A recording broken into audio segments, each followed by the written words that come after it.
The man in the red tie was waiting on my doorstep when I got back from my shift at the warehouse. My last shift at the warehouse, to be precise. Without warning, my entire crew had been laid off. I had driven home in a numb haze, half thrilled that I might never see that soul-sucking place again, and half terrified about how I was going to pay next month's rent.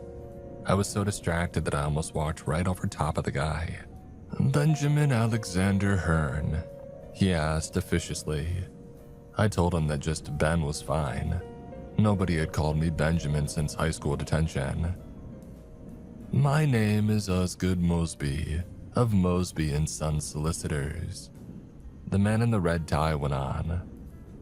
"I have an important message for you regarding the final testament of Jennifer Price. May we speak inside?" Jennifer Price. I hadn't thought about my mother in years. Apart from the photos that my father had shown me when I was a child, I had never actually seen her. And that was fine with me. As far as I was concerned, my father was my only real family. Jennifer Price was just some woman who had brought me into the world and then left me to fend for myself. To his credit, my father never blamed her for walking out on us. When I asked why she left, he would only shrug and say, "Oh, I'm sure she had her reasons." After a long day of work, he barely had the energy to heat up dinner and play with me for an hour or two before collapsing into bed. And as I got older, I came to understand that the questions that I was asking only caused him pain. If he was keeping any of my mother's secrets, he took them with him to the grave. I stared down at the manila envelope in the little bald lawyer's hands, wondering what it could possibly contain. An apology letter, the rights to some mostly empty bank accounts, and a mountain of debt. It wasn't until I sat down across from Osgood Mosley that I realized what his visit really meant. My mother, my last living relative, had passed on. It was a lonely, hollow feeling, and I hadn't expected it to hit quite so hard. "Firstly, Benjamin, let me say that I'm sorry for your loss," Osgood Mosby began. "All these visits are never easy, but we've been entrusted with the execution of your mother's will." The lawyer paused. Something about the situation rubbed him the wrong way, but I couldn't tell what. "As you'll see here," he continued, "her assets are entirely tied up in Weeping Tree books. Taking ownership of the store is therefore practically a requirement to inherit." I blinked. My mother had owned a bookstore. Stranger still was the address. It was less than a 15-minute drive away. I had always imagined my mother living with some swanky New York art dealer or belly dancing on some hippie commune out west, but apparently she had never left my hometown. Why had she never reached out to us? Part of me wanted to rip the packet and throw it in the trash, but another part was grimly curious to know what had made this bookstore so much more important than her own flesh and blood. Looking through the numbers gave me another reason to hesitate. While Weeping Tree Books wasn't going to make me rich by any means, it would be better than scrounging around for another warehouse job. Osgood waited patiently while I read, and then we signed some papers and he told me that he would be in touch. Something jangled in the bottom of the folder. "The bookstore keys," Osgood explained. "Ordinarily, I wouldn't leave them with you until everything is finalized, but this is hardly an ordinary situation. Enjoy the rest of your afternoon." With that, the lawyer stood, adjusted his tie, and left. As soon as I was sure that he was gone, I bolted to my car and sped across town to a place that I had never heard of. A little shop called Weeping Tree Books. The place wasn't easy to find. It was located in a maze of courtyard shops set back from the nearest street. If I hadn't been looking for it, I don't know how I would have even known that it was there. The other stores included an accounting firm, a nail salon, and a hole-in-the-wall Chinese restaurant. None of them seemed very busy, but I could see right away how the shop had gotten its name. There was a tall, gnarled willow tree in the center of the courtyard. I pressed my face against the window of the bookstore, but I couldn't make out anything in the dusty gloom. It felt like I was being watched, but the only living thing nearby was the enormous tree at my back. With a shiver, I turned the key in the lock. A dusty bell clanged over my head as I stepped inside. I don't know what I was expecting. With its yellowed ceiling and ugly gray and green carpet, the place felt like a gigantic filing cabinet. Narrow aisles took a surreptitious route toward the back of the store, which from where I was standing, I couldn't even see. Behind the display shelves was a wooden counter, an old-fashioned cash register, and a door labeled staff. My throat tightened. I felt my heartbeat accelerate. If my mother had left anything behind, that's where it would be. I was heading toward it when I heard a loud thump from the nearest aisle. A book had fallen from a shelf. It was so large and heavy that I couldn't imagine how it could have happened, unless it had been pushed. "Hello?" I called out. Of course, nobody answered. With the hair on the back of my neck standing up, I continued toward the staff room door. I found the key, pushed open it, and gasped. The room on the other side was a mini apartment, complete with a twin-sized bed, a miniature bathroom, and overhead storage. It reminded me of photos that I had seen of living quarters on submarines, rugged and almost cozy, in a claustrophobic sort of way. The bed was unmade, as though somebody, maybe even my mother, had been sleeping in it recently. A woman's clothes were in the cabinets, and there were other signs of life as well. Clothes, perfume, toothpaste. A tiny wrinkled photo was stuck in the corner of the mirror. It was a picture of a baby. Of me. The strangest thing was the total absence of technology. There was no laptop or alarm clock, not even a phone charger. I pulled my own phone from my pocket and discovered uneasily that, even though we were in the middle of town, I didn't have any service. The dusty bell above the main door clanged. A customer. Now I was going to have to explain to them who I was, what I was doing there, and why the shop was in fact still closed. I took a deep breath and turned around. "You're not Jenny." The wispy voice came from a young girl in an old-fashioned dress. The evening sun at her back made it impossible to see her face, but her irritation was clear and a little frightening. I felt like I was being accused of something. "Jenny, Miss Price isn't available right now. We're actually not even open for business, so..." "Jenny said my order would be here. She promised." The girl took a step toward me and extracted something from the apron of her dress. Something bladed and razor sharp that glinted in the dying rays of sunlight. She had a knife. "I want my order." The girl repeated, shaking with anger. I was about to yell something about how I would call the police if she didn't leave, but my cell wasn't working, and even the fragile-looking child in front of me could do a lot of damage to me or herself with that sharp edge before they got here. I put on my dumbest customer service face and asked if she knew where Jenny usually kept the orders. "Beneath the counter, right there." She pointed, as though I might be too stupid to see it. I bent down and found a shelf labeled "Reserved." There was only one book on it, a secondhand copy of some teen slasher novel from the 90s. I stood to hand it to her, only to discover that she was standing behind me. "It's a good thing you had this," she whispered, as she slipped the book out of my hand. I shook my head. She was obviously going to tell me whether I wanted to hear it or not. "I wouldn't have hurt you. No, nothing that easy. I would have just started to scream. And then, when somebody came running, I would have taken your hand, like this." She gripped my wrist. Her fingers were small, cold, and hideously strong. "And then I would have plunged this big old knife right into my throat." The girl smiled up at me. "Do you know what they do to child murderers in prison?"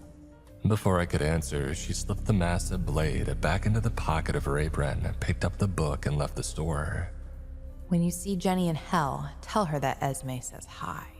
The girl shouted, and then let the door slam behind her. I waited a beat and then ran to alert the authorities. Or at least I tried to. Something odd happened when I reached the display shelves. The floor beneath my feet seemed to stretch somehow.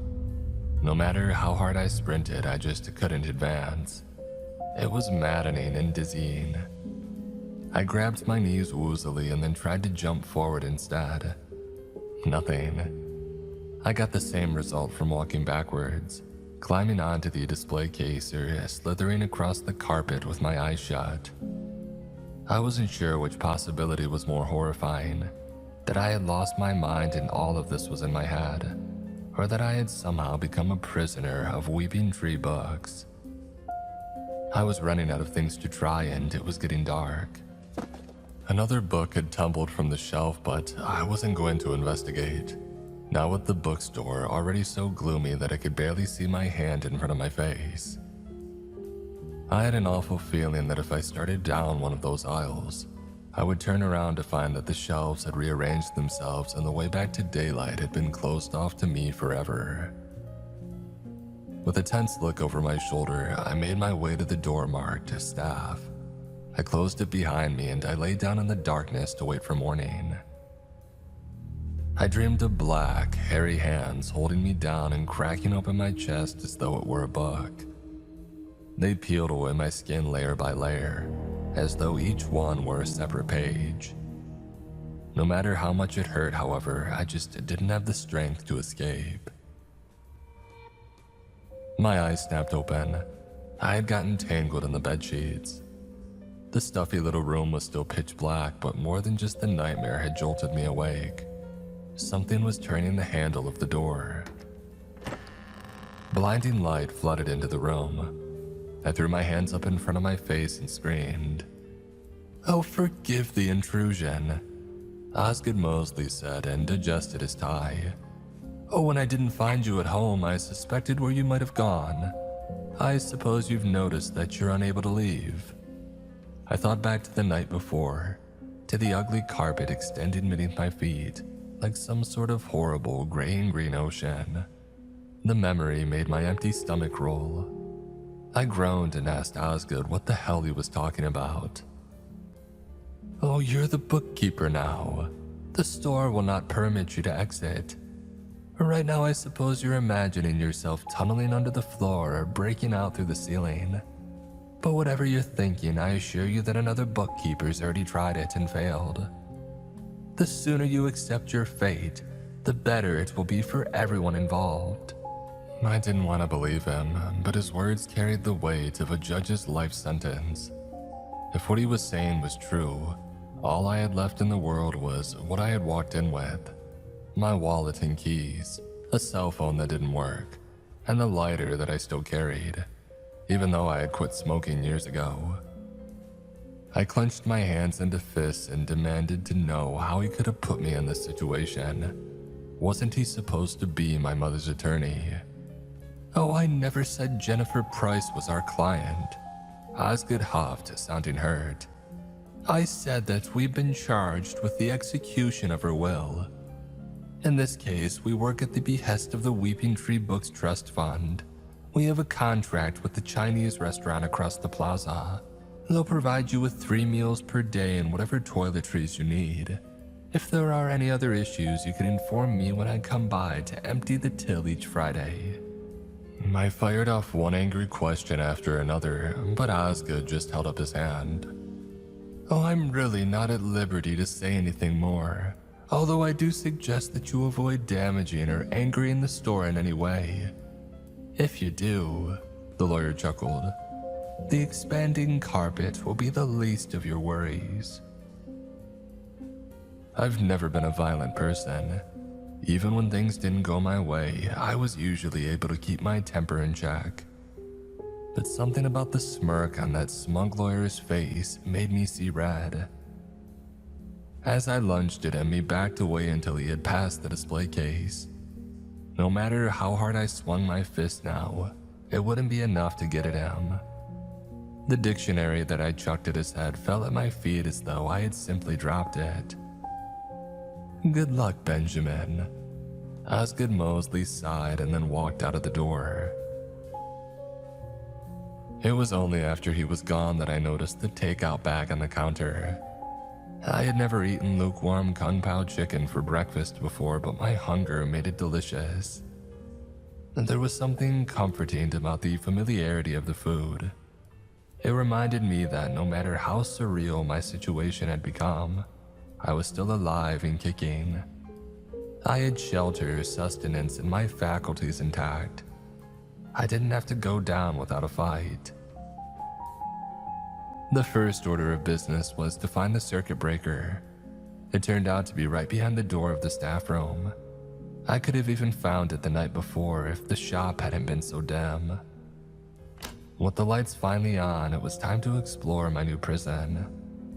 By the time that I got to the end of the first aisle, I realized that little wasn't a word that could be applied here. The space was low-ceilinged and narrow, but another room full of shelves expanded to my right and to my left. A steep set of wooden stairs led to still more floors. The rational side of my mind knew that what I was seeing was impossible. There should have been apartments directly above and other stores on either side. But physics didn't seem to matter much inside of Weeping Tree Books. My foot banged against something as I walked. It was the book that had fallen from the shelf the night before. I picked it up and began to read. Benjamin Alexander Hearn didn't know what the little blue book contained, but seeing his own name in it made his stomach queasy. His eyes darted obsessively over the page, completely oblivious to the burning man standing behind him, eager to wrap his charred, bony fingers around his neck. I gasped and looked over my shoulder. The aisle was empty, but I could have sworn that I smelled charcoal in the air. When I glanced back down at the book, its pages were blank. Maybe, I thought queasily, they always had been. The bell above the door clanged, and I was grateful for an excuse to hurry back to the counter.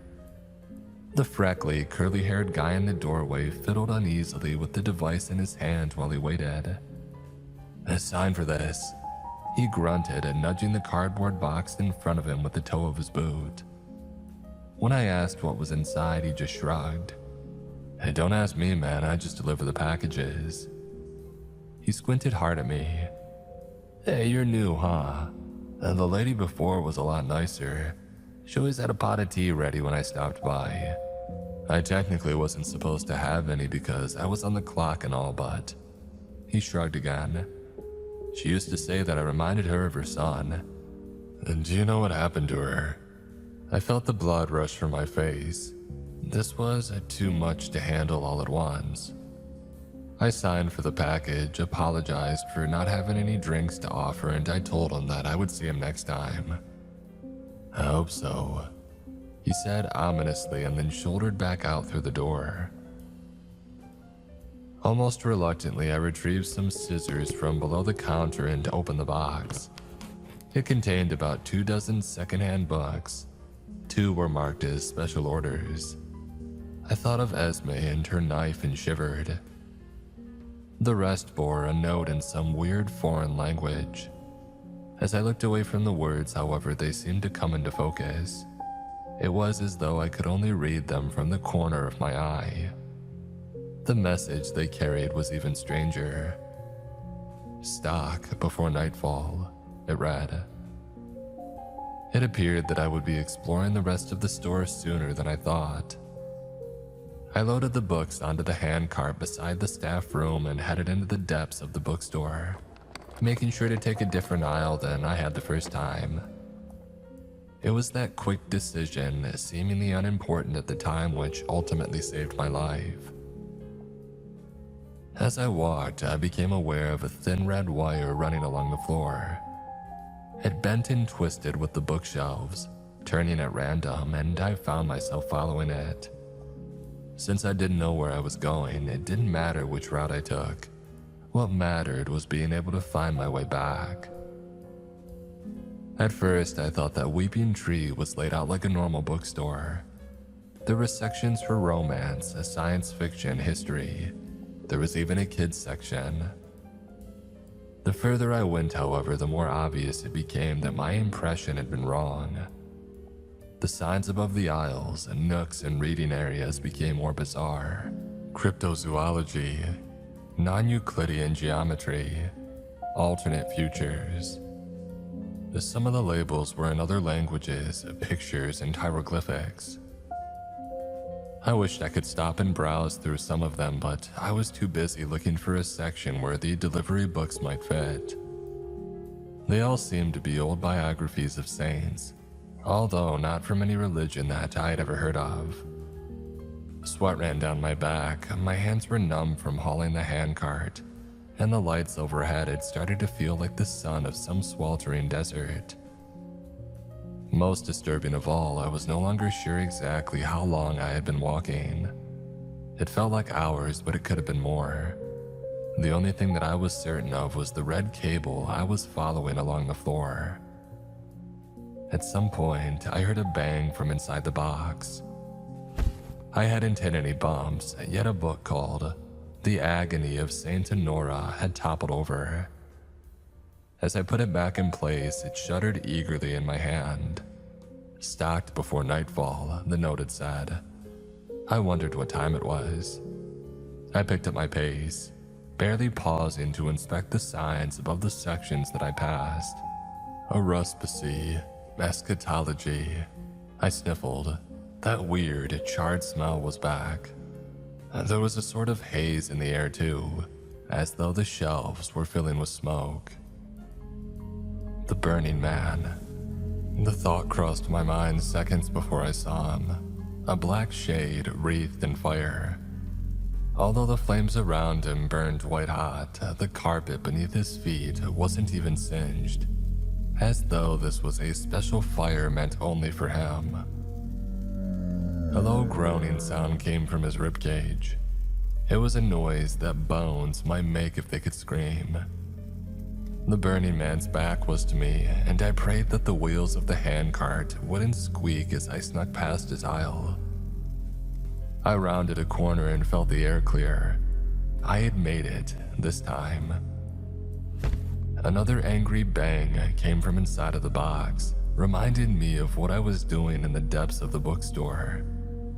A few minutes later, I finally found a section that I thought might fit. Esoteric hagiography. Wasn't that the study of saints? Better yet, the shelves were only about 2/3 full. There was more than enough room to do what I needed to and get back to the front desk before what? The cover of The Agony of Saint Honora lifted slightly, as though something was bashing against it from below. A wail came from within, one that reminded me of a woman crying in pain. I scrambled to cram it onto the shelf, and as I slid it into place, I felt someone's cold fingers slip out from between the pages and brush against my own. With a sinking feeling in my gut, I turned back to the box. A large tome bound in what I hoped was leather had flung itself free and it was rattling on the floor. Inside of a small white lace booklet, a chant was growing louder and louder. There were other warning signs too, but none of them seemed nearly as urgent as that unholy chorus. It sounded like it was coming from inside of my own skull, and it didn't stop until I put it into place on the shelf. And behind me, the skin-bound tome flipped open. A raw-headed, crimson thing rose out of it, as though climbing from a well. The blood-soaked monk's robes that it wore left no stain on the pages, but when its empty eye sockets met mine, I knew that it was no hallucination. "Sinner," it hissed, pointing a skinless finger directly at me. Other books were struggling to open themselves as well, but there was no time for that now. I had to get away while I still could. I glanced over my shoulder and was horrified to see that where there had been an open aisle behind me, there was now only a sealed wall of bookcases. The flayed monk got down on all fours like an animal, twisted his head around backwards, and skittered towards me. I dived out of the way and crawled frantically toward the book that he had come from. As he charged for a second time, I slammed it shut and watched him disappear into thin air. As I slammed his book into place on the shelf, I read its title, The Flaying of Saint Valak. I shelved the rest of the books, beginning with the most active ones, and by the time that it was done, I was panting from the effort. Who the hell would buy one of these awful things? I wondered, and what might they use it for? The clang of the shop's bell reminded me that I would probably find out soon enough. It also reminded me that I was lost in the depths of the store, so lost that it seemed strange to me that I could hear the bell at all. And then I remembered the red cable. It was there all right, even if it wasn't where I had remembered. The path back to the entrance led through an entirely different set of shelves, and along the way, I saw something that chilled me to the core. At the end of one of the aisles, a man hung by a belt from the rafters. He was skeletally thin and pale. It seemed that the rope had just finished what starvation had already begun. The flesh on his fingers had been chewed off, and although I couldn't have said for sure, it seemed like he had done it himself. The second, I took a step toward the poor man's cadaver, and then I realized what recovering it would mean. I would have to leave the safe zone marked by the red cable and cross 4 more corridors. When I turned back around, would I find only another wall of bookcases? Would I wind up wandering helplessly for weeks or even longer, literally eating myself just to keep the hunger at bay? I turned away from the grisly sight and hurried toward the front desk. Even though it felt like I had walked for hours to reach this section, I arrived at the front of the store in less than 2 minutes. The man at the counter cleared his throat. I looked him over nervously. Goatee, piercings, long-length black trench coat. I asked how I could help him. "I need a cookbook," he whispered. When he saw the look on my face, he blushed and added, "My girlfriend says if I don't start pulling my weight around the house, she's gonna kick me out. I'm fine with anything so long as the recipes are easy." It occurred to me that even a shop like this from time to time would be visited by regular folks. I was about to warn him to be careful not to get lost, but the store behind me seemed to have shrunk somehow. The oddly named sections had vanished, and the culinary nook was plain to see. I pointed to it and watched him shuffle away sheepishly. A few minutes later, the bell clanged again. A stocky gray-haired woman in a puffy pink sweater walked through the door. Unlike the young man in the cooking section, she didn't say hello or acknowledge me at all.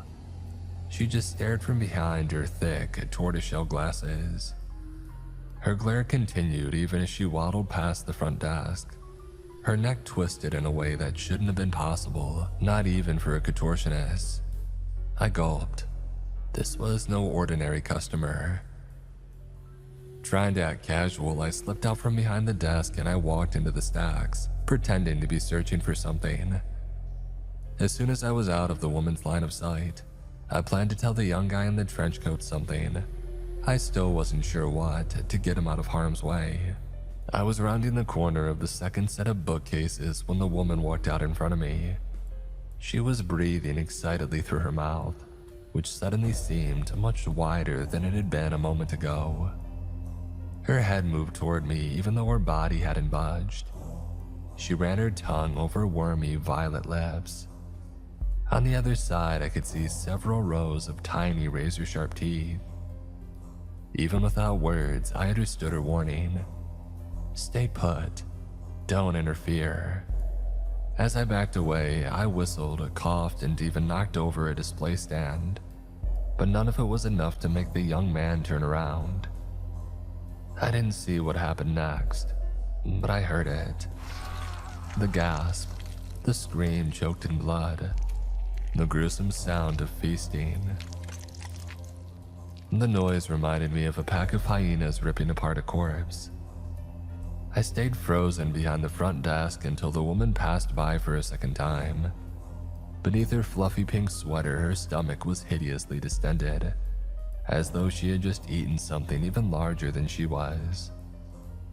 She bought a pair of romance novels and a thick purple encyclopedia called Mind-Altering Toxins of the Great Lakes Region. There was still a few flecks of red on her cheeks. I glanced back down the aisles behind her. They extended into the distant darkness once again. The store, it seemed, could rearrange itself based on the customers inside of it. I wondered what else it was capable of. Was it sentient? Or was it just reacting to these stimulus around it, the way that plants in shade incline toward the sunlight? Did my mother also have to learn all of this the hard way, back when she was the bookkeeper?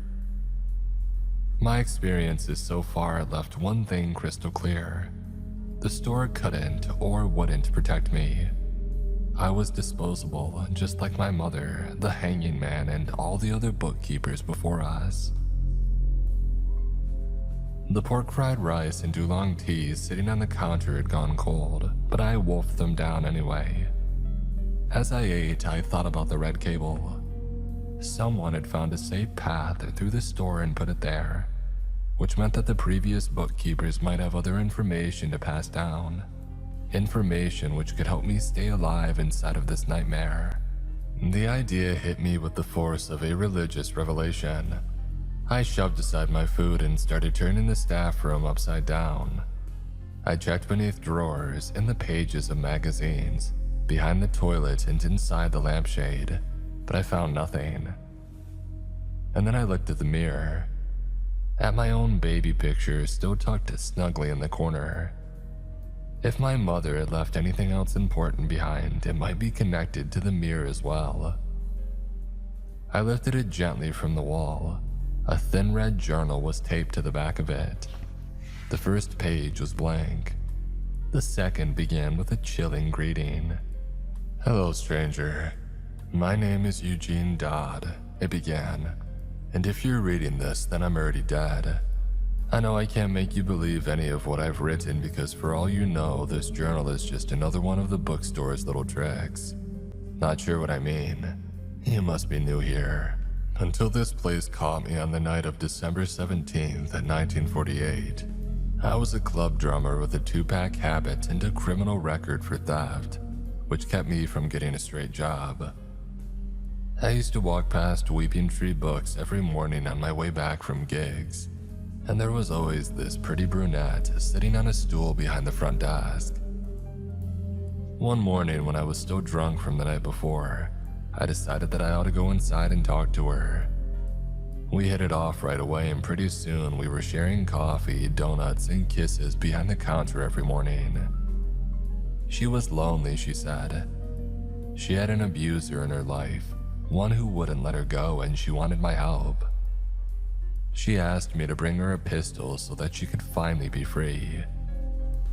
By that point, I would have done anything to help her, so I reached out to some of my contacts and got her what she wanted. You should have seen the smile on her face when I walked in the door that snowy December morning, opened up my coat and showed her the .38. She ran up to me, kissed me deep, and took it out of my hand. And then she told me she was sorry and she used it on herself. I was in shock. Even though there was no way anybody could survive a wound like that, I still tried to go find help, but I couldn't get any closer to the door. When I turned around again, the store had absorbed all that was left of the girl I loved. Even the bullet hole in the wall had disappeared like it was never there. At noon, a guy from the deli around the corner dropped off some sandwiches, collected the trash, and left without a word. Sounds familiar, doesn't it? Here's what I've learned in the past few months. Maybe it'll be useful to you. Then again, maybe not. Weeping Tree Books has been around since 1862 at least, but its history probably goes back a lot further than that. I only know that date because of a rolled up newspaper in the pocket of a skeleton that I found.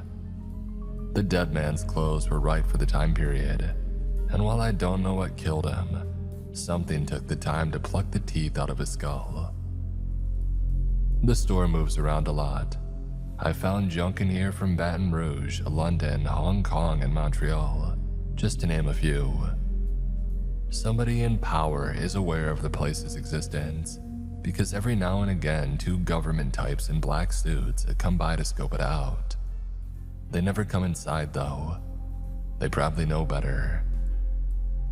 Which brings me to the customers. You'll get some average folks here and there, but the majority come to Weeping Tree Books because what's available here can't be found anywhere else.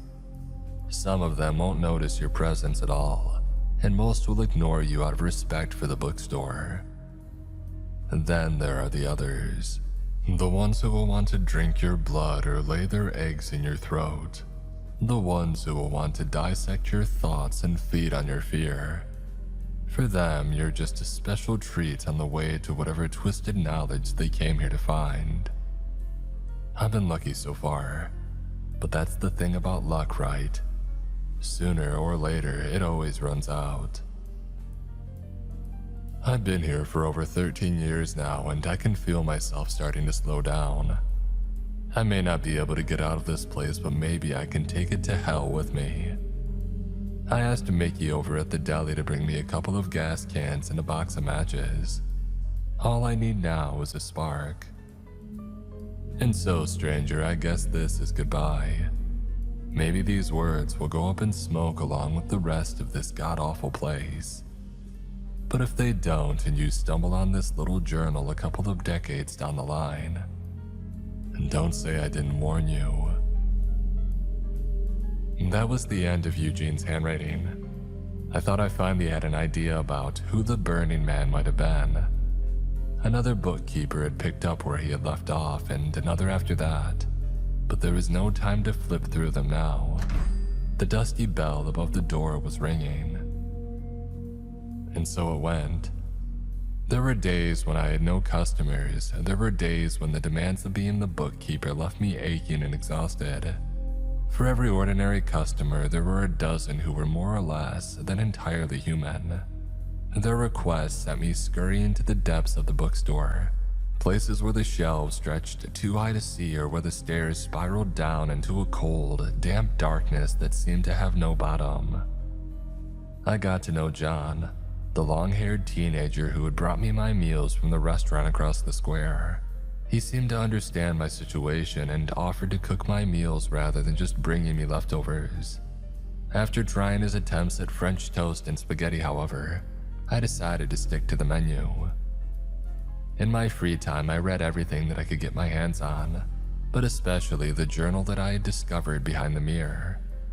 Within its pages, I found a list of the most dangerous customers, along with their physical descriptions and suggestions for how to survive their visits. The squat, gray-haired woman made an appearance beside the line. Let her do as she pleases if you want to live. Next came the notes of a bookkeeper named Anna, who had marked the safest route through the store with a red cable. Apparently, she had also set up a blue cable that ran vertically, and a yellow one whose purpose I couldn't guess. Anna's section of the journal ended abruptly with the phrase, "Tomorrow I'll take my stable gun and follow the yellow line all the way to..." The pages beyond had all been ripped out. I had hoped to find something written by my mother among the other bookkeeper's scribblings, but there was no such luck. I checked the back of the baby picture pressed into the corner of the mirror, but there I found only a single mysterious phrase. I've hidden it in the puzzle book section. No matter what happens, Pigface can't be allowed to have it. I had never seen any sort of puzzle section in the bookstore, and I had no idea who Pigface was. But whatever my mother had written was so important to her that she had used the entire back of the photograph to send her message. And then during my second week at Weeping Tree Books, a customer arrived who would change my life forever. He came in an hour after lunch, and as he walked through the doorway, he smothered the sound of the bell with an enormous hand. Despite his immense size, he moved silently. If I hadn't happened to look toward the front of the store in that precise moment, he could have easily snuck up behind me. He had the kind of bulky, overgrown build that I associated with steroids, but his tanned skin and weather-beaten clothes gave him the appearance of someone who lived on the streets. Weirdest of all was his mask, a pink rubber pig's head that stuck out from beneath his hood. Pig face, I thought, and shuddered. I'm looking for some stolen property, the huge man rumbled. It's in here somewhere. I can smell it. When I asked him what title he was searching for, he chuckled. It was like a mountain laughing. There isn't any title, but I'll know it when I see it. I started to tell him that he was free to browse for as long as he liked, but that only got another rumbling giggle. Oh no, Pigface insisted. You're coming with me. He put a hand on my shoulder and pinched. It felt like my arm was about to pop out of its socket. I clenched my teeth to avoid crying out, but it was clear that running away wasn't an option. Pigface half guided, half pushed me forward into the stacks. I noticed nervously that we weren't taking the safe route, but before I could mention it, we had made another turn and the red cable had disappeared completely. I wondered aloud whether the big man knew what section his stolen property might be in. Just keep walking. He grunted and nudged me toward a downward spiraling staircase that I had never seen before. The list of dangerous customers in the journal hadn't mentioned anyone who looked like this, but that didn't mean much. Whoever had compiled it had only been the bookkeeper for a few months, and the note about Pigface came afterwards. Each sub-basement we passed was disorientingly similar to the first floor. I kept an eye out for Anna's blue cable, but there was no sign of it. Whoever the big stranger was, he seemed to know exactly what he wanted and where he was going. There, Pigface rumbled, pointing to the top shelf of a section marked puzzle books. I was so unnerved by how deep we had gone, and by the fact that I couldn't find my way back, that it took me a moment to react. Pigface gestured irritably to the ladder beside the shelf. I figured he was too heavy to climb up it himself. As reluctant as I was to turn my back on him, I put my boot on the base of the ladder and went to retrieve his stolen property. The top shelf was higher than it had looked from below, and the stranger's large size distorted the dizzying view downward. The ladder wobbled uneasily as I grabbed the book that Pigface was pointing to. It was a beautifully embossed volume that looked like it could have been a collection of fairy tales, and I couldn't resist taking a quick peek inside. I pretended to lose my balance and let the book fall open on the rung in front of me. The page I had flipped to showed a photo of some kind of stone pit, one that had been sealed with rusty bars. It looked real enough to touch. And then a pair of hands reached up from the darkness inside. A young boy pressed his face against the bars, mouthing the word "help." I gasped and turned the page, only to find another pit holding another child. I thought of all the stories I had heard about witches and ogres with big burlap bags who came to drag away the bad kids. If there was any truth to them, it wasn't a stretch to imagine that such a creature might be storing his victims inside of an enchanted book. The ladder trembled. Pigface had grabbed it, and now he was jabbing his finger up at me, ordering me to throw him the book right now. I shook my head and told him that I would be down in a minute. Pigface kicked the ladder. I hugged the rungs with one hand and clutched the book against my chest with the other. It was my only bargaining chip. Once the big man got it, he could do whatever he wanted with me. If I was lucky, I might end up in one of those cells between those beautifully etched pages. I threw myself against the nearest shelf. Its ledge was barely wide enough to support my sweaty fingers. There's nowhere to run. If you come down now, I promise that I'll make it quick. I looked left, right, and then at the perilous drop below. Pigface was right, but I wasn't going to admit it. I scooted along the ledge while he followed down below, waiting for me to give in to the inevitable. He was too big to climb up after me, but I figured it was only a matter of time before he decided to knock over whatever shelf I was clinging to. And what would happen then? I scrambled diagonally and down, making sure to stay beyond the reach of these strangers' freakishly long arms. My eyes started up to the single incandescent light bulb illuminating this particular nook of the bookstore, and it gave me an idea. I flung the first hardcover I grabbed at the bulb, and when it shattered, I leapt to the floor in darkness. A shower of other books tumbled down behind me, but I didn't hear any sounds of pursuit as I crawled around the corner and got to my feet. I couldn't even hear the big man's breathing. Where had he gone? A hand clamped down on my face. Bet you didn't know that I can see in the dark. Pigface tightened his grip on my face a little, but the pressure was enough to make me scream. His free hand closed around his property and all of the captives within. I sniffed. Shortly after the bulb had shattered, I had become aware of a faint smoky smell wafting through the aisles. I spotted a faint orange flicker. The Burning Man. "Eugene!" I shouted. "Help!" Through a gap in the books, I saw the fiery corpse pause. And then everything seemed to happen at once. Eugene's flame-wreathed spirit careened toward us, crashing into Pigface like a fireball. He let go of me and tumbled backward, howling with rage and pain. I ran without looking back. I could hear the shelves reorganizing themselves, trapping the big man in its depths.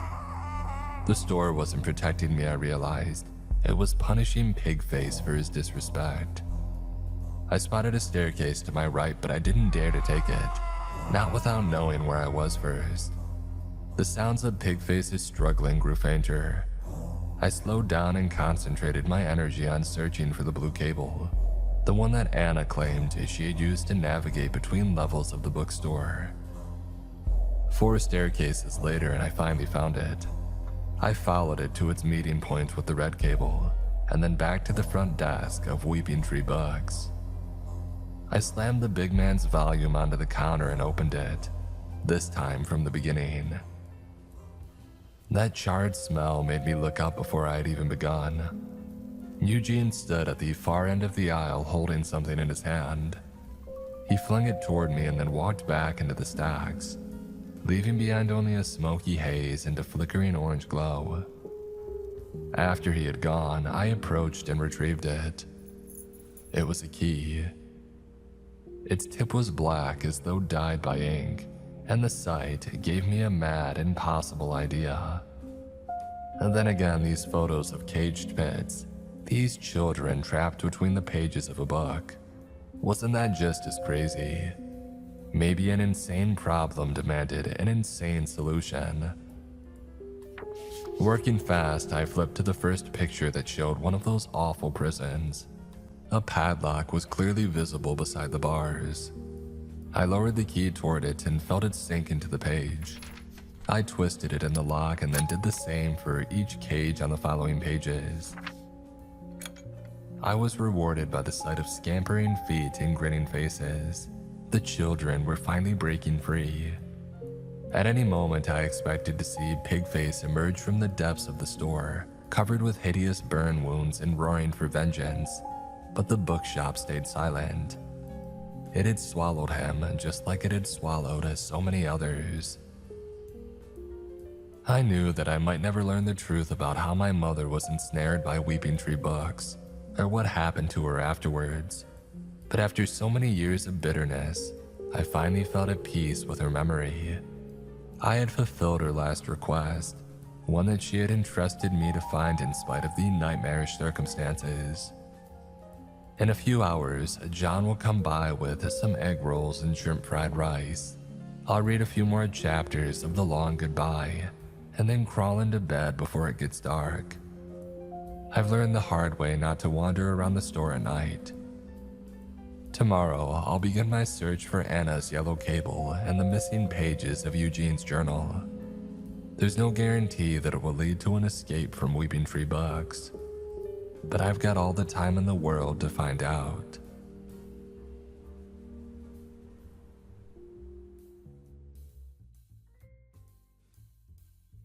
Today's episode is sponsored by Jones Road Beauty. I don't usually talk about makeup on the channel, but I've got to give a shout out to Jones Road Beauty because I've seen firsthand how much my partner loves it. She used to have a whole routine with different products and it always seemed like it took forever. And then she started using Jones Road's Miracle Balm, and now she's ready in no time. It gives her that really natural, healthy look instead of looking like she's wearing a ton of makeup. She even uses it as a blush, bronzer, highlighter, and lip tint, so it's replaced several products in her routine. She also recently started using Jones Road's new foundation stick, and she's been raving about it. It gives her a little more coverage when she wants it, but it still looks really natural and never heavy or cakey. Plus, it's made with skin-loving ingredients, so it actually nourishes your skin while you wear it. If somebody in your life is looking for clean, high-performing makeup that's quick and easy to use, check out Jones Road Beauty. Right now, you'll get a free full-sized mascara with your first purchase when you use code MrCreeps at checkout at jonesroadbeauty.com. After you purchase, they'll ask you where you heard about them, so please let them know that our show sent you.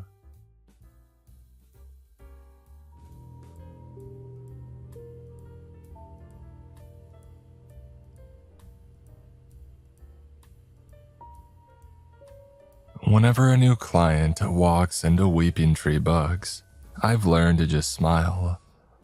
Ignoring people can be seen as a dangerous lack of respect, but drawing attention to yourself by talking can be even more deadly. A nice quiet smile is the best middle ground. Most of the time, the customers even smile back, although some of them might just be showing off their extra teeth. Occasionally, people come in for a gift or something to read on vacation. Others are just curious about the little courtyard bookshop with a willow tree out front. I do my best to watch out for those ordinary folks while they're here. If the shelves start to rearrange themselves or the signs above the aisles turn strange, I gently call their attention in the opposite direction. Most of the time, I just make something up. Did you know about the special 30% off sale? Are you a member of our exclusive book club? Weeping Tree Books doesn't need to sell a single volume to stay in operation, and it certainly doesn't offer any memberships, but the minor annoyance is usually enough to get people oriented away from danger. Then there are the other customers, the ones with a sheen of cold sweat who look like they haven't slept in weeks. The ones who appear normal until I look at them out of the corner of my eye and see something that belongs in a child's nightmare. Those clients always seem to know exactly what they're looking for. I've been the bookkeeper at Weeping Tree Books for over 3 months now, and in all that time, I've never once set foot out the door. The lawyer who got me into this mess warned me that every attempt I made to escape would fail. And he was right. My predecessor, Anna, ran color-coded cables along the floor of the bookstore to show which paths were safe. I had hoped that one of them, the yellow one, would show a path out. As I followed it, however, I noticed something disturbing. The ceiling seemed to be getting lower as I went. The aisles grew narrower, and even the books themselves were smaller. When I banged my head against a light fixture, I couldn't deny it any longer. I was being led into some sort of tunnel. 20 minutes later, I was crawling on my knees. The volumes lining the shelves around me were as small as post-it notes. I was slithering on my belly when the corridor finally opened up into a larger room, and that's where I found the bodies. 1 woman and 2 children. Their clothing was from another era, but their wounds were so fresh that they might have been butchered only moments before. The cuts had been made by a small blade and maybe a pocket knife, and I could still see the shock and fear in the poor boy's wide, glassy blue eyes. The woman was clutching something in her hand, a heart-shaped locket that held black and white photos of herself and another man. EKS read the initials beneath her name. ALM read his. Whoever ALM was, his body was nowhere to be found in the gruesome menagerie around me. Meanwhile, the aisle up ahead was even tighter, and unlit by a single light bulb. As I approached, I would have sworn that I felt a warm, moist wind, like someone's breath blowing out of it. I wasn't going to follow the yellow cable a single step further. Even if freedom was on the other side, I knew that there was no way I could force myself to move ahead into that narrow, suffocating, hungry darkness. Since then, I've accepted my fate. I told myself that I get 3 warm meals a day and a place to sleep, and that there are plenty of people who do worse work for a lot less. I could have gone on believing that forever, if it hadn't been for a girl named Amy. I met her a few days after Thanksgiving. It was a slow afternoon with no deliveries to stock and a cold rainstorm battering down in the courtyard outside. Even the willow tree looked miserable. I would have been almost grateful to be trapped inside the warm and dry bookstore if my dinner hadn't been taking so long to arrive. John Wei, the teenage fry cook at the Chinese restaurant across the plaza, was the one who had provided my meals. He was usually so on time and prepared that I had never even considered what might happen if one day he just didn't show up. Since I was unable to leave Weeping Tree Bucks, I had no other way to feed myself and no guaranteed visitors apart from the lawyer who came by each Friday to collect the week's profits. I caught myself glancing over my shoulder at the stacks, something that I usually tried not to do, especially if I felt like I was being watched. But hunger and nervousness had altered my routines. The safest part of Weeping Tree Books was where I sat, right between the front desk and the staff room where I slept. Yet I found myself pacing the aisles, flipping irritably through one cheesy romance novel after another. Where the hell was John? Someone cleared the throat behind me. Startled at first, I relaxed when I turned all the way around. There he was, a slicked back black hair, a mischievous smile, and a steaming plastic bag of Chinese takeout in his hand. Finally, I sighed. I was starting to get worried. The words died in my throat as I realized that I hadn't heard the dusty bell above the front door ring as John walked in. Whatever was standing in front of me held out the bag of food and smiled even wider. It hadn't blinked once. I backed away slowly and it matched my speed. I turned to run and it opened its mouth wide. And the dusty bell above the bookshop door clanged. I blinked. There was no uncanny duplicate of John Wei lurching toward me, opening its mouth constrictor wide to swallow me whole. Either I had imagined the whole thing or whoever had walked into the store had just saved my life. Ben? A tense female voice called out. This is for you. John's sick. He asked me to bring your dinner over. With her red nose and puffy eyes, the girl standing at the front desk wasn't exactly a picture of health herself. She set a bag of food down on the counter, stepped back a good distance, and sneezed into her scarf. Now that I was over my shock, it was clear that I was looking at a slimmer, more feminine version of John. I'm Amy, the girl explained. John's older sister. I nodded, completely forgetting to say thank you. It took me a moment to realize that Amy hadn't waved goodbye and left. She was still watching me curiously, hands stuffed into her pockets while she rocked on her heels. So, long shift, huh? She commented, looking at the empty bookstore and the ticking clock above the staff room door. The longest, I grinned. Sometimes it feels like it'll never end. I fumbled for something to say and then added, I didn't know John had a sister. That got a laugh. Oh, we might look alike, but we don't exactly get along, and besides, I was away at college until recently. Amy blushed, suddenly looking like she would have preferred to be almost anywhere else. Well, see you around, I guess. I spiced up your dinner a bit. I hope you like it.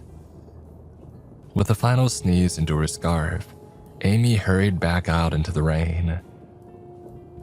I wasn't sure what she had done to my chicken, but it was the best thing that I had eaten in weeks. As I stared into the darkness of the staff room that night, I found myself hoping that it would take John a while to recover. The next day dawned less rainy but just as gloomy. I was disappointed to find that Amy had left my breakfast on the doorstep earlier that morning. I told myself that she must have woken up early to get a head start on her college work. It was better than the possibility that she was avoiding me. Around 11, a large shipment of botany guides arrived and had to be stocked, which meant that I had missed Amy's lunchtime visit too. Then in the afternoon, a customer had arrived who drove John's sister from my mind completely. He was bald and well-built, wearing a brown leather coat and jeans that looked like he had just bought them off the rack. He gave me a brief nod when he came through the door, and he headed directly to the depths of the shop. And that set off my alarm bells immediately. If there was one thing that I was sure of, it was that the further one ventured from the front desk, the stronger the strangeness became. I hurried after the guy to warn him, only to find that he had disappeared. Unlike most of the other ordinary clients, the guy seemed to know the layout of the place already. But when he still hadn't reappeared after 2 hours, I started to get worried. It was a relief when I finally heard his quick steps coming down the aisle, but I did wonder what he had been up to for so long back there. Find what you were looking for? I asked. Not today, the guy shrugged, and then left without another look back. Not today. It was an odd comment, most of all because it implied that he would be back. Weeping Tree Books rarely had repeat clients, although whether that was due to amnesia of the shop or just due to the fact that there wasn't much in stock for regular humans, I couldn't have said. Half an hour after the man in the leather jacket left, there was another odd occurrence, one that might have meant everything or nothing. A 20-something redhead in a black overcoat entered the plaza, walked around it in a slow, deliberate circle, and then left. He might have been lost, but he wasn't following the navigation on any phone, nor did he ask anybody in the nail salon next door for directions. I couldn't shake the feeling that his weird behavior and the man in the brown jacket were related, but I had no idea how. I was still mulling it over when Amy arrived with my dinner. Once again, she hesitated before walking out the door. Sorry I left in such a hurry yesterday. It's just when we started talking about school. Amy took a deep breath. The truth is that I quit. The work, the pressure, it was just too much. Everyone is kind and sympathetic in telling me to take my time, but I can tell they're disappointed. My parents, they had so much invested in me, And now... Hey, at least you're not stuck working in a bookstore for the rest of your life, I offered. I guess it's true. There are always worse places you could be. Amy perked up. Have you got any recommendations? How could I tell her that the last book I had flipped through was over a century old, written in symbols rather than letters, and appeared to be about how to manipulate the weather? And before that, I tried to find some relaxing images of nature in a photo guide for the modern hunter. Only the first picture, however, had been taken in the woods. It showed a small house at twilight with the lights on. The photos that followed were just more shots of the same house, closer and closer each time. I quit when the photographer seemed to crawl through the kitchen window. And then there was a little volume called Your Erotic Journey. And the short stories it contained were always uncannily similar to whatever the reader was fantasizing about at the time, which would have been great if it wasn't for the dreams. They were lush, vivid, and followed the stories exactly, apart from their gruesome endings. For weeks afterwards, I woke up shivering, my head full of beautiful faces, with ink-black eyes and the lingering sensation of my limbs severed one by one while I was still alive. "Nope," I replied to Amy's question. "Nothing comes to mind." It was the beginning of our friendship. From that day forward, Amy stayed and chatted for a while whenever she dropped off my meals. I wasn't sure what she saw in me, but I was grateful for the company. Maybe I thought she just needed somebody outside of her family to talk to. When my mother Jennifer was a bookkeeper, she had kept a hot plate and a kettle of tea for visitors. I tried to live up to her tradition, but apart from the occasional friendly delivery driver, I hardly ever had any visitors. Amy's presence made that December a happy and hopeful time for me, or at least as happy and hopeful as any time can be in a place like Weeping Tree Books. Knowing that we would see each other again made my daily grind more bearable. But all that daydreaming also distracted me, making me overlook things whose importance I wouldn't understand until it was already too late. The man in the brown jacket returned often, and each visit was longer than the last. After he gave me the slip for a second time, however, I gave up on trying to follow him or discover what he was doing. There was something familiar, too, about the young red-headed guy who would stop to stare into the display window for a few minutes, but I barely noticed him. I had more bigger things to think about, and the most urgent was, how was I going to tell her? It was clear from the way that Amy snuggled close to me while we talked and brushed her fingers against mine that we were becoming more than friends. What would happen if she wanted to go see a movie together or take a walk in the park? If I had told her the truth, she would think that I was insane. If I stalled, she would eventually get tired of waiting and move on. The turning point came on Christmas Eve. Amy had brought over a string of colored lights and asked if she could put them up in the bookshop window to make the place more festive. I agreed, and not wanting to admit that I was unable to walk past the display shelf to help. She was still working when the man in the brown jacket strode out of the door, as businesslike as ever. Suddenly, Amy paused. "What is it?" "I think I know that guy," she muttered. "From my PhD program." "No, it can't be.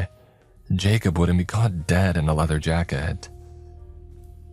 Until that moment, I hadn't realized that Amy had been just as elusive about her time at college as I was about my work at the bookstore.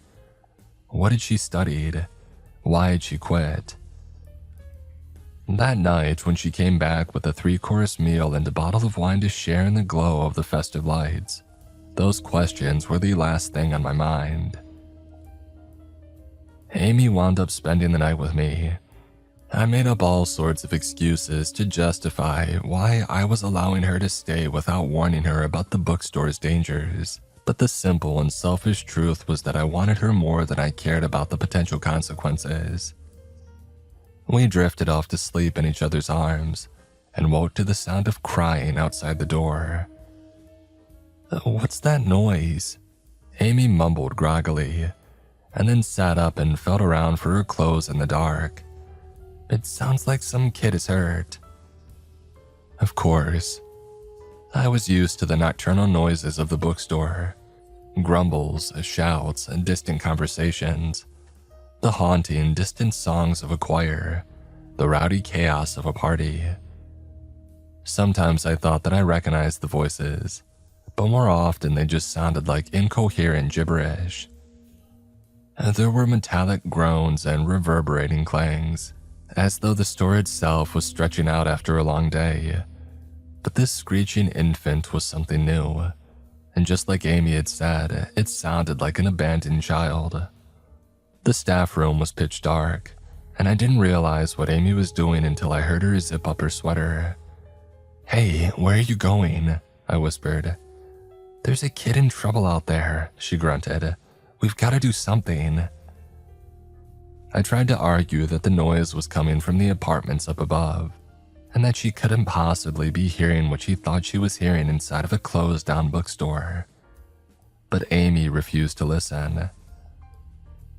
"When John was little, I went out to the backyard while I was supposed to be watching him.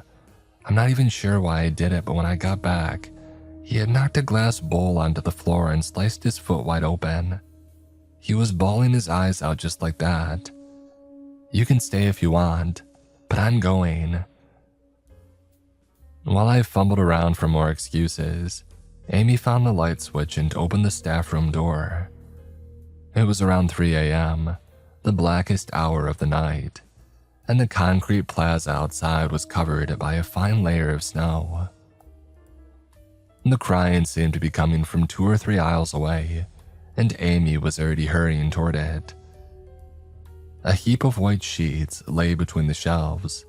Something wiggled underneath. "Amy, stop!"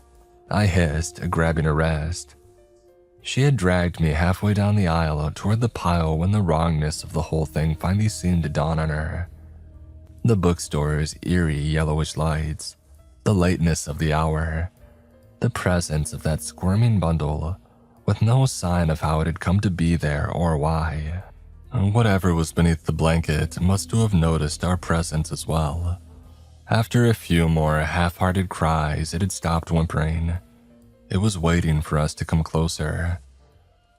When no one moved, the bundle of white cloth inched tentatively in our direction. Amy took a nervous step back, and suddenly it was scrambling toward us with a predator's speed, crying not from pain but from the thrill of the hunt.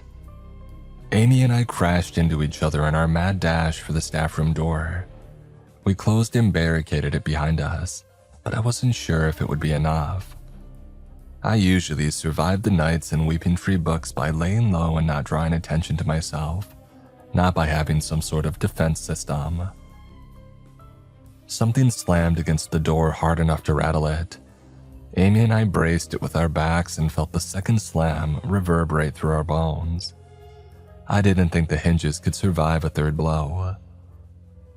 The bookstore fell silent, and then we heard it, a low, moaning cry, trying to lure us out once more.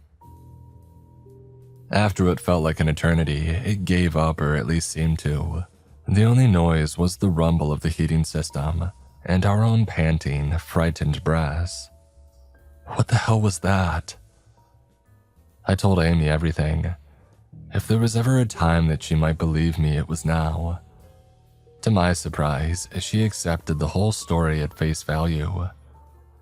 As some of the stuff you're describing reminds me of the scary stories that my grandmother used to tell. She used to swear that they were true, and she was no fool. Besides, Amy added, the idea of a bookstore that defies the laws of physics, it's actually not too far off from what I was studying. Amy explained that Dr. Balash, her thesis mentor, specialized in the study of anomalies in physics, places where gravity seemed to work the wrong way or that it measured larger on the inside than on the outside. He saw himself as a champion for truth, disproving what he considered to be crackpot conspiracy theories and bad science. I always got the impression that Dr. Balash actually had 2 lines of research, a public one that he shared with the world, and a private one that was limited to just a few of his preferred students, like Jacob. At the time, I felt awful about not being admitted to his inner circle, but looking back, I'm almost grateful. The more time that passes, the more it feels like a cult. There was no way that Amy and I were getting back to sleep after what we had just experienced, so we talked until we saw daylight through the crack beneath the door. When Amy yanked it open, I held the chair at the ready just in case. But there was nothing on the other side apart from an abandoned white sheet and some fresh, fingernail-sized scrapes on the door. "If you don't want to come back," I told Amy. "Trust me, I understand." "Are you kidding?" Amy shook her head. This is the most incredible thing that I've ever seen, and it was right across from my parents' restaurant all along." For an awful moment, I feared that the store would trap Amy on her way past the display case, just as it did for me. But then she was out in the snowy plaza waving at me through the cheerful lights that she had hung up in the bookshop window. She headed back toward the restaurant to get to our breakfast, and I put some water in the kettle for our tea. I was about to turn the hot plate on when all hell broke loose. The dusty bell swung wildly as a boot crashed into the front door of Weeping Tree Books. It was the man in the brown leather jacket with a gun pressed against Amy's head. The young red-headed guy followed after him, along with a short-haired woman in round spectacles who I had never seen before. "Jesus, Jacob," Amy screamed. "What the hell are you doing?" The man called Jacob gestured at me with his pistol. "Do as you're told and nobody gets hurt," he snapped. I lifted my hands. The whole thing felt unreal, like I was playing a part in some old movie. "There isn't much in the till," I informed him, "but you can have it all." The redhead and the woman in the glasses looked at each other and laughed. "Money? You think we're after money?" Jacob jabbed his pistol toward the interior of the bookstore. "There's stuff in there that's worth more than all the silver and gold in the world combined. But you know that already, don't you? I want you two lined up 10 feet ahead of me on the blue cable. We're gonna take a little stroll. If one of you tries to run, I shoot the other. How's that for a deal?" I followed Jacob's orders, trying to arrange my thoughts. Although our captor made a big show of waving the pistol around, I could tell from the tense and practical way that he held it that he wasn't used to firearms. He was, however, aware of the blue cable that served as a guide through the dark fathoms of the bookstore. I wondered how much more he knew. Before long, the plaza outside the window disappeared from view. Wherever Jacob was taking us, I had a feeling that it would be a while before we got there. How long had his last trip into the bookstore last? 6 hours, even more. "Did Dr. Balash put you up to this?" Amy had asked. And Jacob answered right away, forgetting his own orders to keep silent. "Balash," he snorted. "You've got to be kidding me. He's been hoarding information on places like this for years, and he never once considered how useful it might be. When I think about all the hours that I spent under his thumb, calibrating instruments and doing research that would never see the light of day, well," Jacob smirked. "All that wasted time did have one benefit. I met you." "What are you talking about?" Amy demanded. "Places like this leave an electromagnetic residue that Dr. Balash's tools are designed to measure. You didn't notice, but when you walked into his office for the first time, all the gauges went off the charts. Otherwise, I never would have been able to convince him to admit you into the program." Jacob laughed at Amy's stunned silence. "What, you thought you made it into a top physics program at a top university on merit alone? The only thing Balash and the rest of us wanted from you was this location, and now we've got it." He waved his pistol around as though trying to reassert his authority. "Now keep walking." Although I ventured into the depths of Weeping Tree Books every day, I never quite got used to the experience.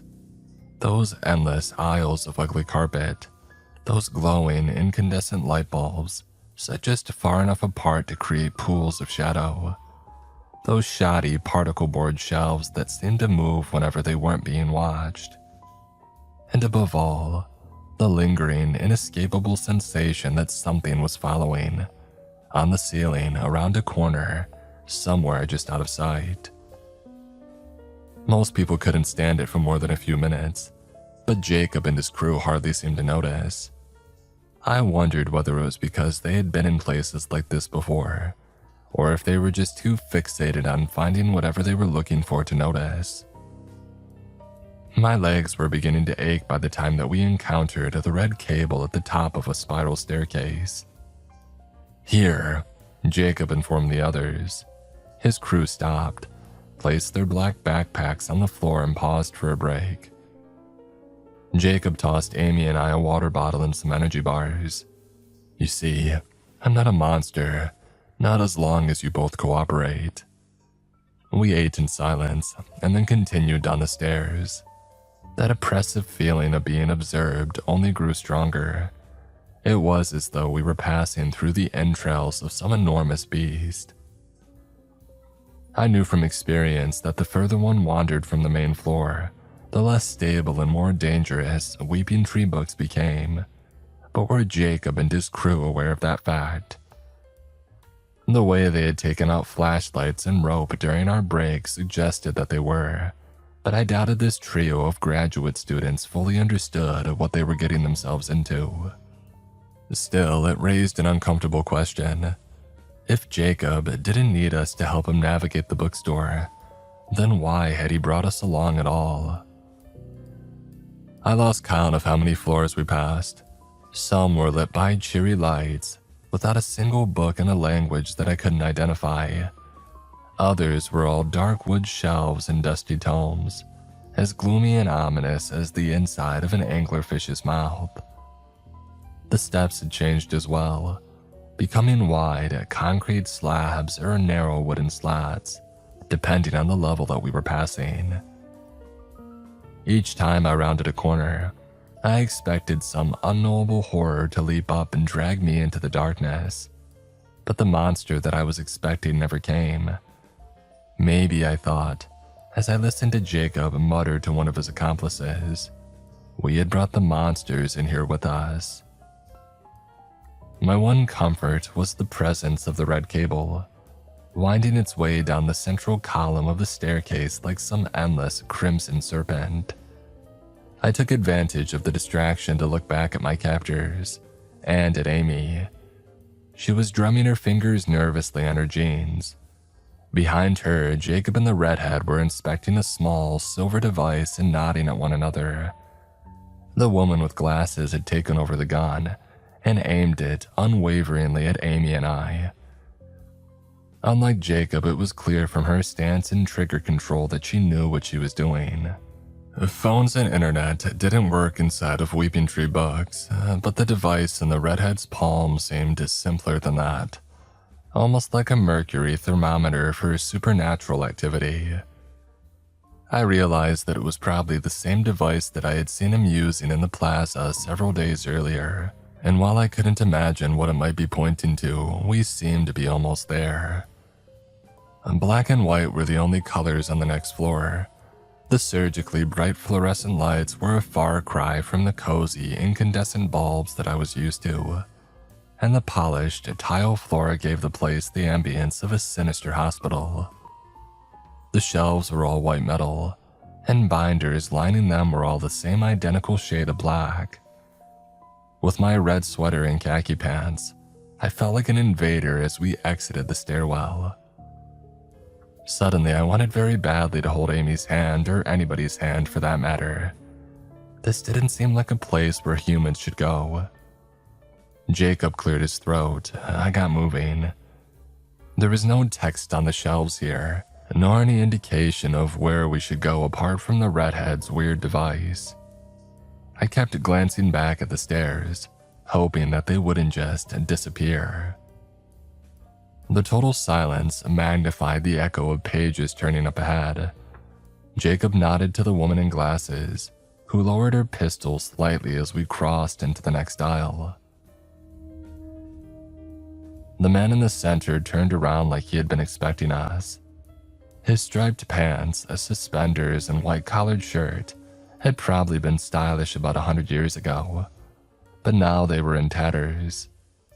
He wore his wide-brimmed hat pulled low, hiding his face from view, but something about his mustache and sideburns seemed familiar. "Arthur Lane Mackle," Jacob inquired. The man smiled, revealing hideously receded, purplish black gums. The name triggered something in my memory, that ever-tightening aisle, the corpses, the locket, ALM, Arthur Lane Mackle. I was looking at the last living member of that butchered family, although I wasn't sure living was the right word. His skin was pale as death, and the stuff flowing through the veins underneath looked more like ink than blood. "I brought what you asked for," announced Jacob. "Good lad," Arthur cackled. "Here." He rasped, pulling one of the black binders free and ripping out a page. "This one might interest you. On the fabrication of plagues, written by a 16th century warlock. Very rare, very effective, and very valuable to the people up there, I'm sure." The paper that he handed to Jacob seemed to be a map of sorts, a guide from this room to a specific shelf in the bookstore. I noticed something else as well. The bumps on the spine of the binder and along the shelves weren't any accident. They were braille. "I understand why you wanted us to bring you the girl," Jacob commented as he pocketed the paper. "It must be awfully lonely down here. But what about him?" Arthur chuckled. "Would you believe that I actually volunteered to be the bookkeeper? I was 26 and the Great War was on, and we couldn't risk the enemy gaining access to the anomalous places like this one. I thought that I had the stomach for it. I even moved my family in here with me. I thought that one little bookstore couldn't possibly be worse than the battlefields that I had seen in France. But I was wrong." Arthur circled around me. "Something about this place brought my memories to life. The foes that I had killed, the friends I had lost. I could see them, smell them, hear their screams because in a way, I had brought them in here with me too. And as you all know, there was no escape. Day after day, year after year, it was that sort of torture that drives a man to consider insane possibilities and do awful things, even to the people that he loves. I offered up my wife and child to any power in this accursed place that could free me from my role as a bookkeeper. And you know what? Something answered. Its promise was a trap. I should have known better than to imagine that I would ever be allowed to leave. Instead of the bookkeeper, it transformed me into the codex. I know the location of every volume in Weeping Tree books, and yet I cannot read a single one." Arthur removed his hat, revealing a pair of black pits where his eyes had once been. "I'm sure you've got quite a lovely set of peepers yourself, lad. You two, hold him. I don't want us struggling to damage those lovely green eyes." Jacob and the redhead moved to grip my arms, and then everything seemed to happen at once. Amy grabbed a binder, chucked it at the girl in glasses, and bolted. The girl in glasses fired her pistol. Her shot went wide and hit the thing that had once been Arthur Lane Mackle in the gut. A viscous black liquid, like ink, oozed from his wound onto the tile. But the codex barely seemed to notice. He was focused on me and acquiring the pair of eyes that he had been promised. Before the girl in glasses could reestablish her aim, I dashed in the opposite direction from Amy. It would be harder to catch both of us, I figured, and eventually I could circle back around, provided of course that I didn't get lost or caught. The codex might not have been able to see, but my running footsteps were enough for him to pinpoint my location. He, Jacob, and the girl in glasses were hot on my heels. Only the redhead appeared to have gone after Amy. Another shot rang out, punching a hole in a binder just beside my left leg. I had gotten lucky 2 times, but I doubted that there would be a third. I was raising my arms to surrender when a shriek made me spin around. The codex had snapped the neck of the girl with glasses, and now it was turning on Jacob, pinning him to the shelves with one hand and reaching toward his face with the other. I looked away in time to avoid witnessing what he did, but I couldn't blot out the fleshy sound of an eyeball being plucked from its socket. And then another. The Codex had no intention of helping me or Jacob, I realized. All it wanted was its sight restored and a fellow prisoner with whom to pass the time. The terrible knowledge that he had promised to Dr. Balash's students had never been anything more than a distraction. Behind me, the Codex was laughing, a dry, rasping sound that couldn't entirely drown out Jacob's agonized groans. "The colors, they're so beautiful." I ran through the endless aisles, shouting Amy's name. The only response was the echoing footsteps of the Codex, approaching faster and faster behind me. I swerved left and right, hoping to lose him, but it was hopeless. This labyrinth was his domain, and I could no longer even guess in which direction the stairs might lie. A hand shot out from the next aisle. Amy pushed me up against the shelves and pressed a finger to my lips. Even faster footfalls were approaching from our left. "You little," the redhead roared. "Get back here." He charged right past us and then stopped dead. He had come face to face with the Codex. There were sounds of a scuffle of fists and boots connecting with flesh. It ended with a strangled cry. Amy was already pulling me in the opposite direction. "I found something," she whispered. "Come on." Another right, another left, and then I saw it. A torn-off yellow cable dangling from a shaft in the wall. I thought back to Anna, the bookkeeper who had first placed the cables into her final torn-out journal entry. She hadn't been following the yellow cable to the exit. She had been following it to the Codex, hoping that even as a captive of the bookstore himself, he might know a way out. It was possible that I really hadn't imagined the sensation of something breathing at the other end of the narrow tunnel during my own escape attempt. He might have been there all along, waiting eagerly for another chance to steal a pair of eyes. "I know where this leads," I told Amy, "but I should probably go first, just in case." We took one last look around the black and white maze of Weeping Tree Books, a record room. The quiet was unsettling. Where had the Codex gone? Was he still busy with what was left of Jacob and his crew? I heaved myself up the cable and into the claustrophobic space, which was about as wide around as an air duct. Dragging myself forward into the dark with a single arm outstretched, I felt like a foolhardy caver. What would I do if I got stuck or if the space closed in around me?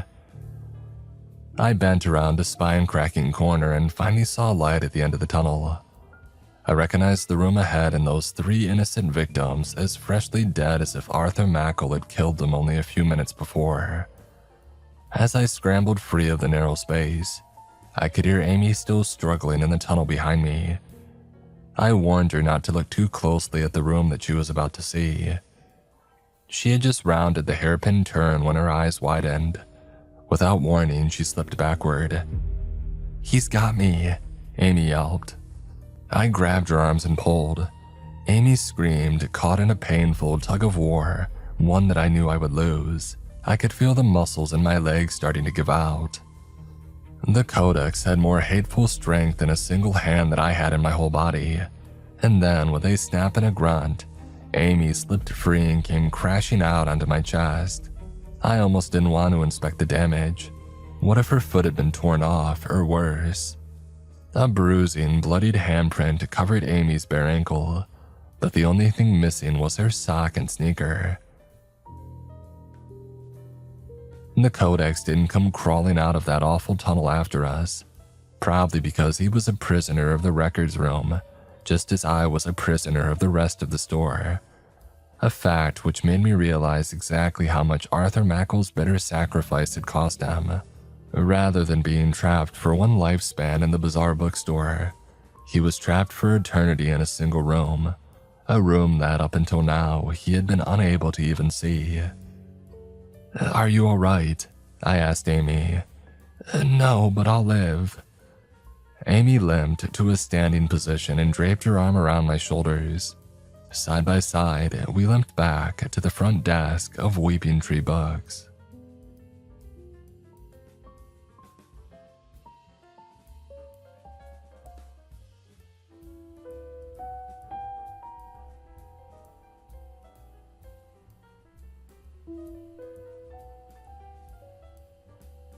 What are you going to do now? It was the morning after New Year's Eve. Amy and I sat at the counter of Weeping Tree Books and watched a freezing wind blow across the plaza outside. I hoped she couldn't hear the nervousness in my question. Amy watched the steam rising from her cup of tea for a long time before she spoke. I don't know, she sighed. I think that I want to finish my doctorate. Now that I know for a fact that places like this exist, how can I not be a little bit curious? And maybe during my research I'll find a way to, to get me out of here. She didn't say it out loud, but I knew that she was thinking it. I nodded and tried to smile. I mean, what else could I do? We had been through a lot together, but how could I ask her to be with me? A man who was trapped in this place until the moment of his own gruesome death. You should have seen the looks on my parents' faces when I told them that all those cuts and bruises were from a car accident on Christmas Eve. Amy rambled on, trying to fill the uncomfortable silence. Oh, I thought they were going to kill me. As soon as I said that I was going back to school, though, it was applause and hugs and sweets all around. At least it stopped them from asking any more questions. I could see her point.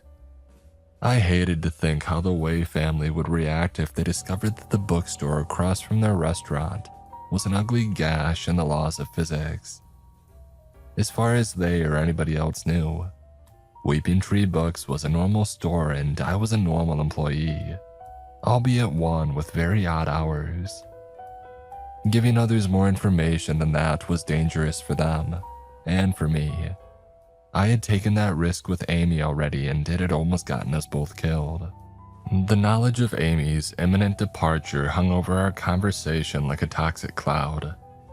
For the first time that winter, we both seemed glad when it was time for her to return to the restaurant. I gave her a rushed and awkward hug goodbye, and I watched through the display window as she trudged back across the plaza, her face stuffed into her scarf to avoid the roaring wind. As cold as it looked, I would have given anything to be out there with her. The last time that I had tried to escape from Weeping Tree Books, a slowly tightening corridor had nearly squeezed the life from me.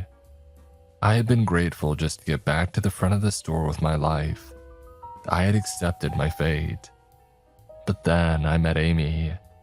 There had to be a way out.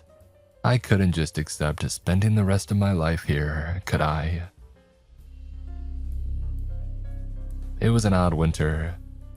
I watched a slush drip from the branches of the willow tree in the courtyard outside, daydreaming of an escape. The store was quiet.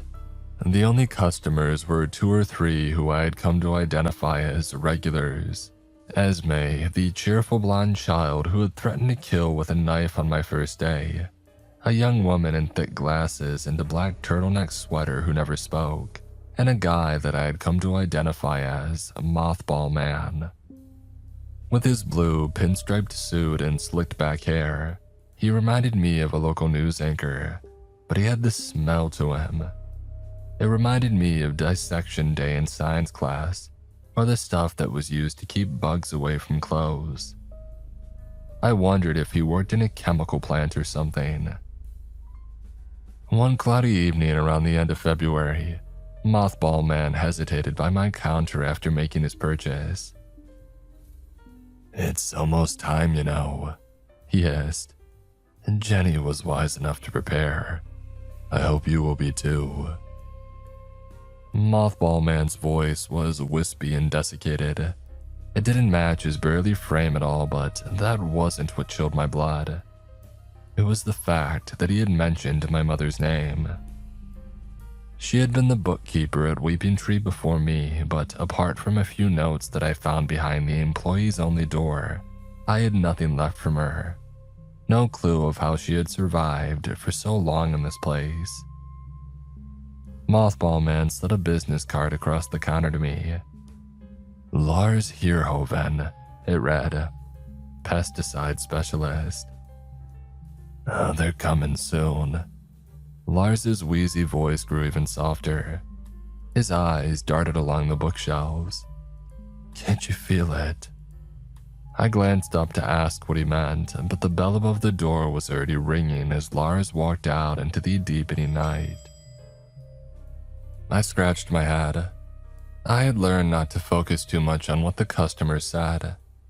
Insane rambling, lies, and knowledge that I would have been better off without.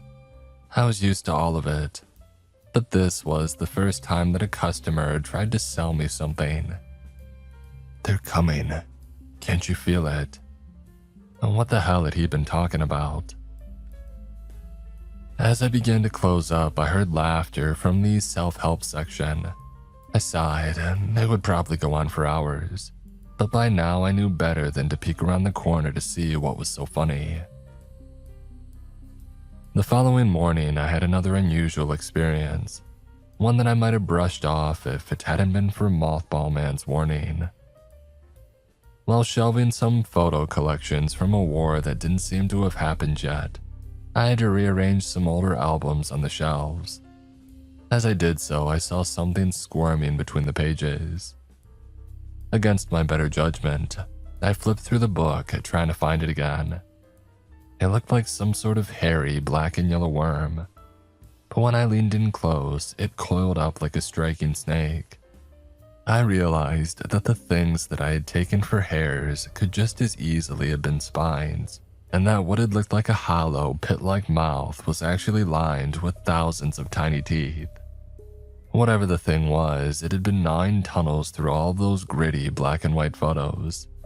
Disgusted, I slammed the thick volume shut, but I didn't hear the satisfying crunch that I was expecting. When I reopened the page that I had left, the weird little critter was gone.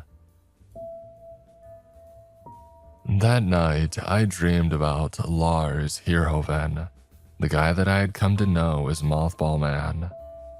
We were standing on bare concrete in some vast, dark space. There was a circle of light around us, but I couldn't see what was casting it. Lars approached me with a grim smile. In his hand was a small box about the size of an alarm clock. "Only scatter it around what you want to keep. There isn't much time," Lars repeated. "And after tonight, I won't be back. So what do you say?" I asked Lars what he wanted in return. He laughed and unbuttoned his suit. Underneath, his skin was leathery and mummified. 2 years. How does that sound?" he rasped. "Without my help, you won't even last another week." Lars took a step closer. "You met one of them, didn't you? I can see it in your eyes. How would you like to meet a few dozen, or maybe a few million? Those little teeth can chew through flesh just as well as they can chew through paper, you know." I felt a crawling sensation on my arm, as though a tiny, hair-covered worm was wiggling up it. When I smacked it away, there was nothing there. It finally dawned on me that I was dreaming, but slapping myself awake wasn't going to cut it. My hammering heartbeat, the sweat running down my neck, it all felt so real. I glanced at my arm. There was a spot of blood where my hand had grazed it, as though I had crushed a mosquito there. "What do you say?" Lars repeated. Before I realized what was happening, he reached out from my open wound with an empty file in his hand. I sat up in the employee's room with a gasp. There was a rust-colored stain on the bedsheets beneath my right arm, and a familiar-looking box on the nightstand. I suddenly felt a couple of years older. I nervously fiddled with the corners of the box. Was it really the one from my dream?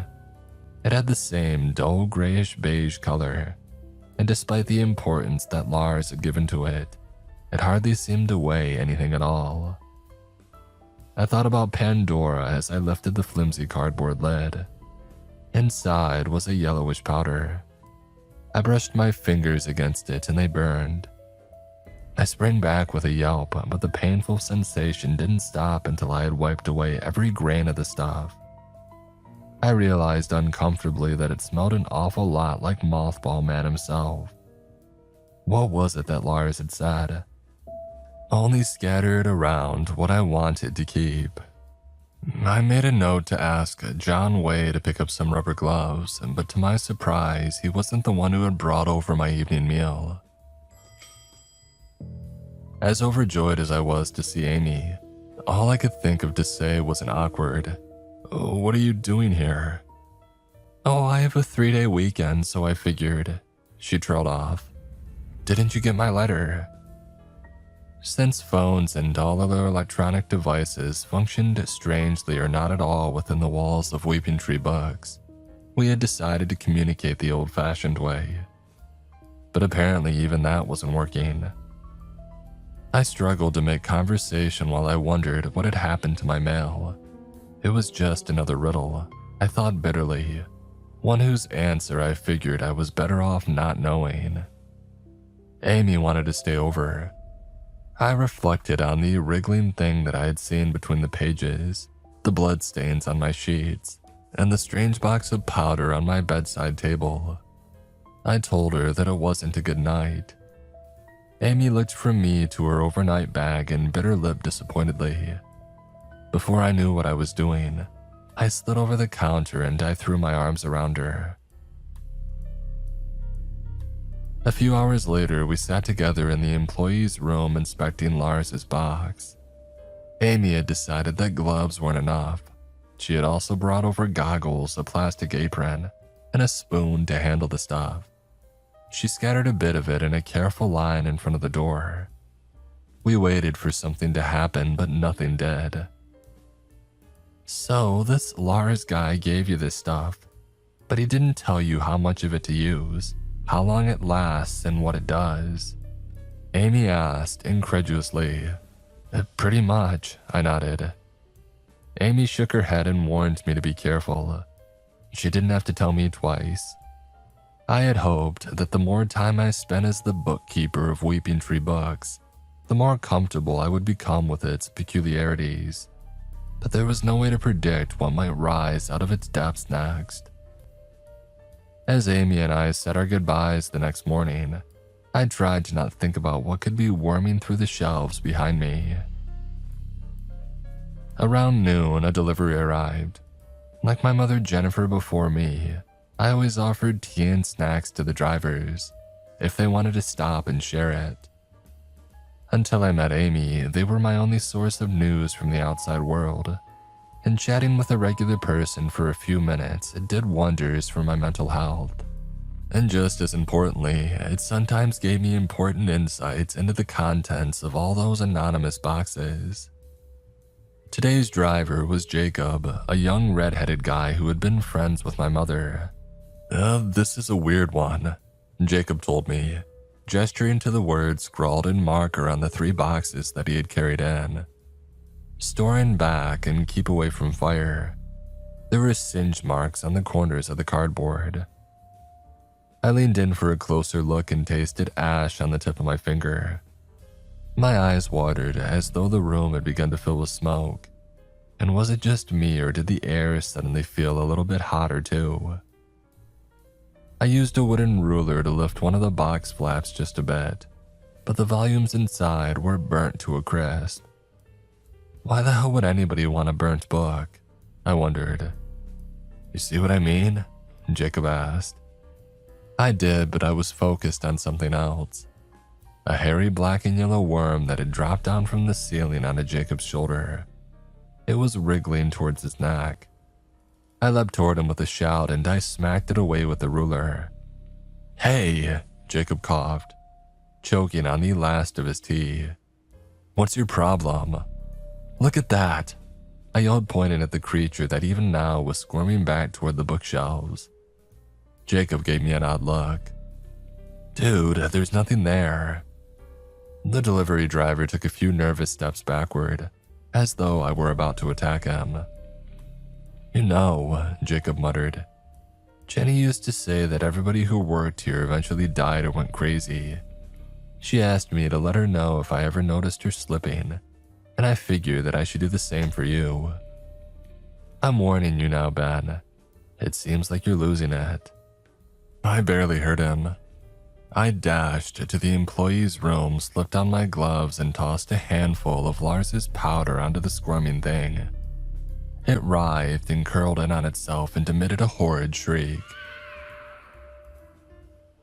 A few seconds later, it stopped moving and seemed to crumble into dust.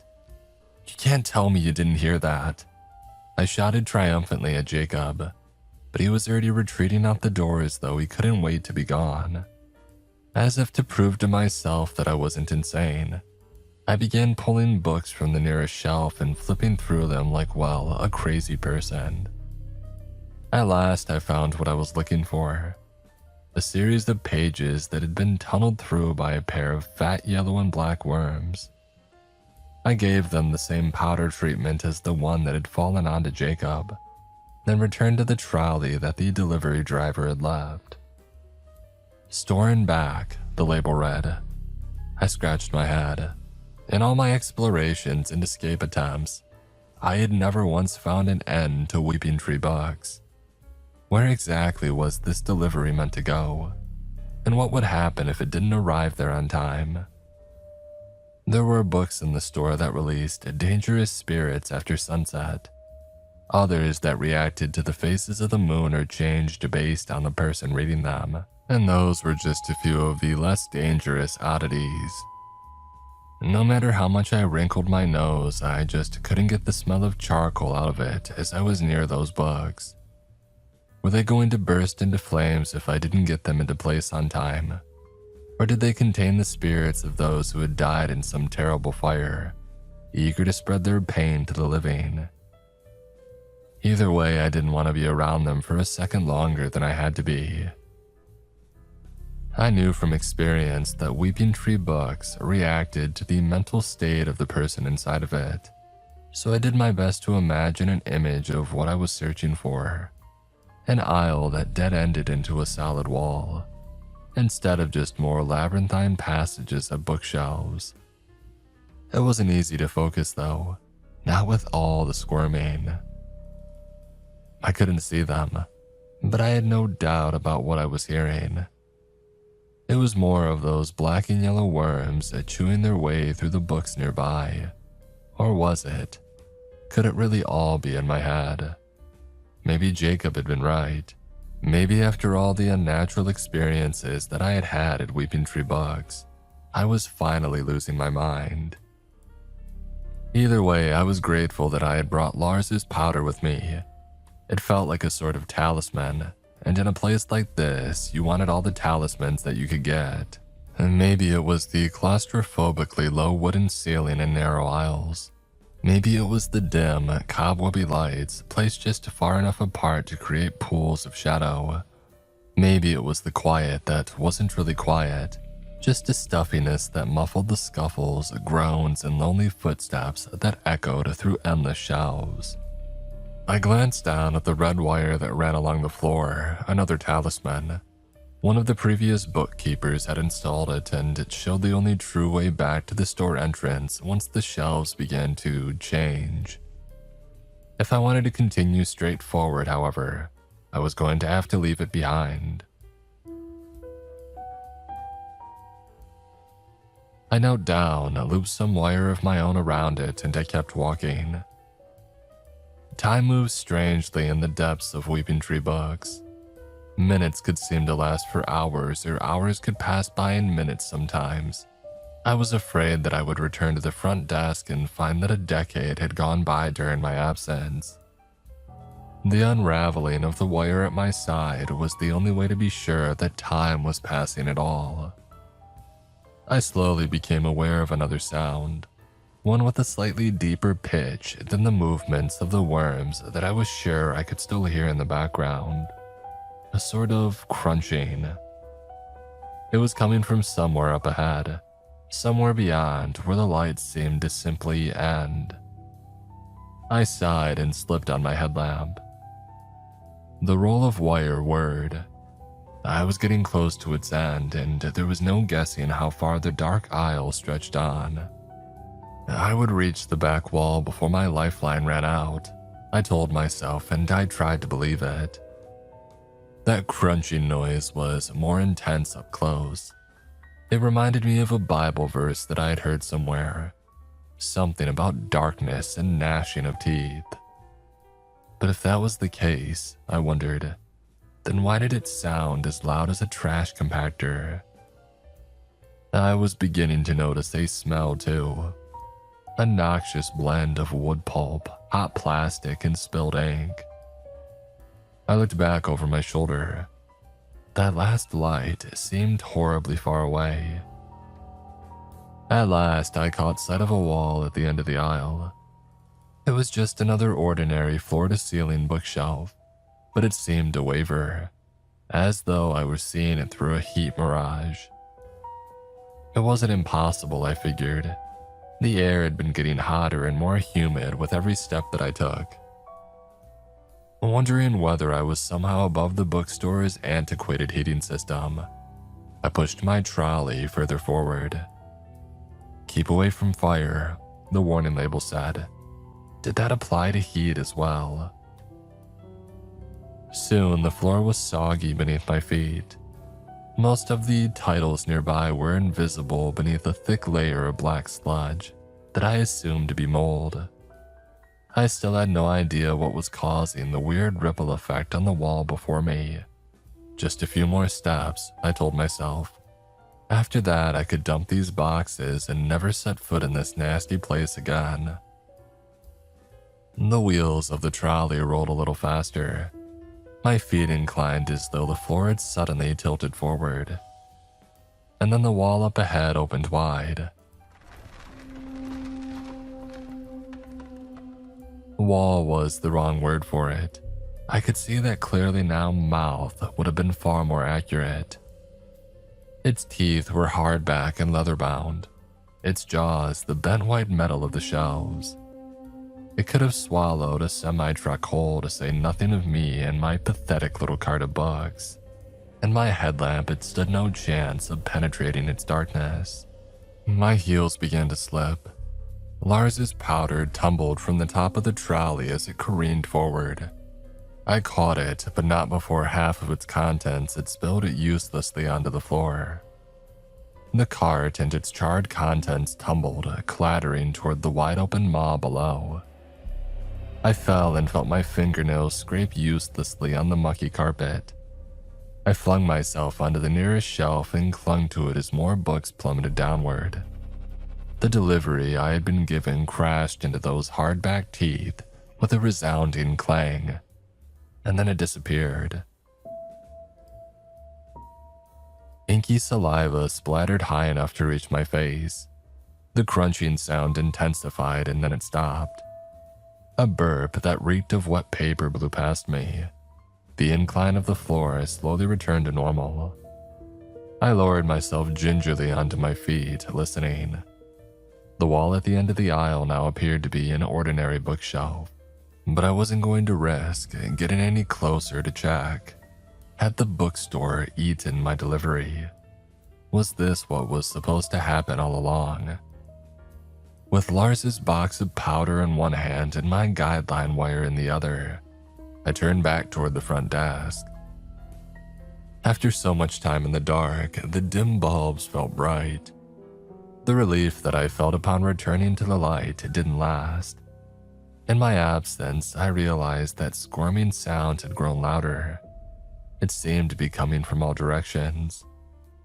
The books on the shelves beside me, the flimsy ceiling above, even from under the floor. I walked a little faster. I was beginning to suspect that the nasty gray-green carpet wasn't only wrinkled, but it was moving. Something or millions of somethings tried to push up from beneath. I scattered some of Lars's powder and watched the roiling subside. I shook the half-empty box, wondering how far I could get with what was left. It was happening just like before with Jacob. They were falling from above. I brushed away the 3 or 4 worms that had landed on my neck and shoulders before they could dig into my flesh, but with the one on my arm, I wasn't fast enough. The pain cut through my skin like tiny needles of fiberglass, and trying to pluck the tiny worm off was just as bad. Its black and yellow hairs were needle sharp. I felt warm blood run down my fingers as I squeezed, trying to pull the thing loose before it burrowed any deeper into me. It finally came free with a sickening pop. I shook it off my hand with a yell, and then I looked down. There was no counting how many of them were wriggling up my pant legs and across the tops of my shoes.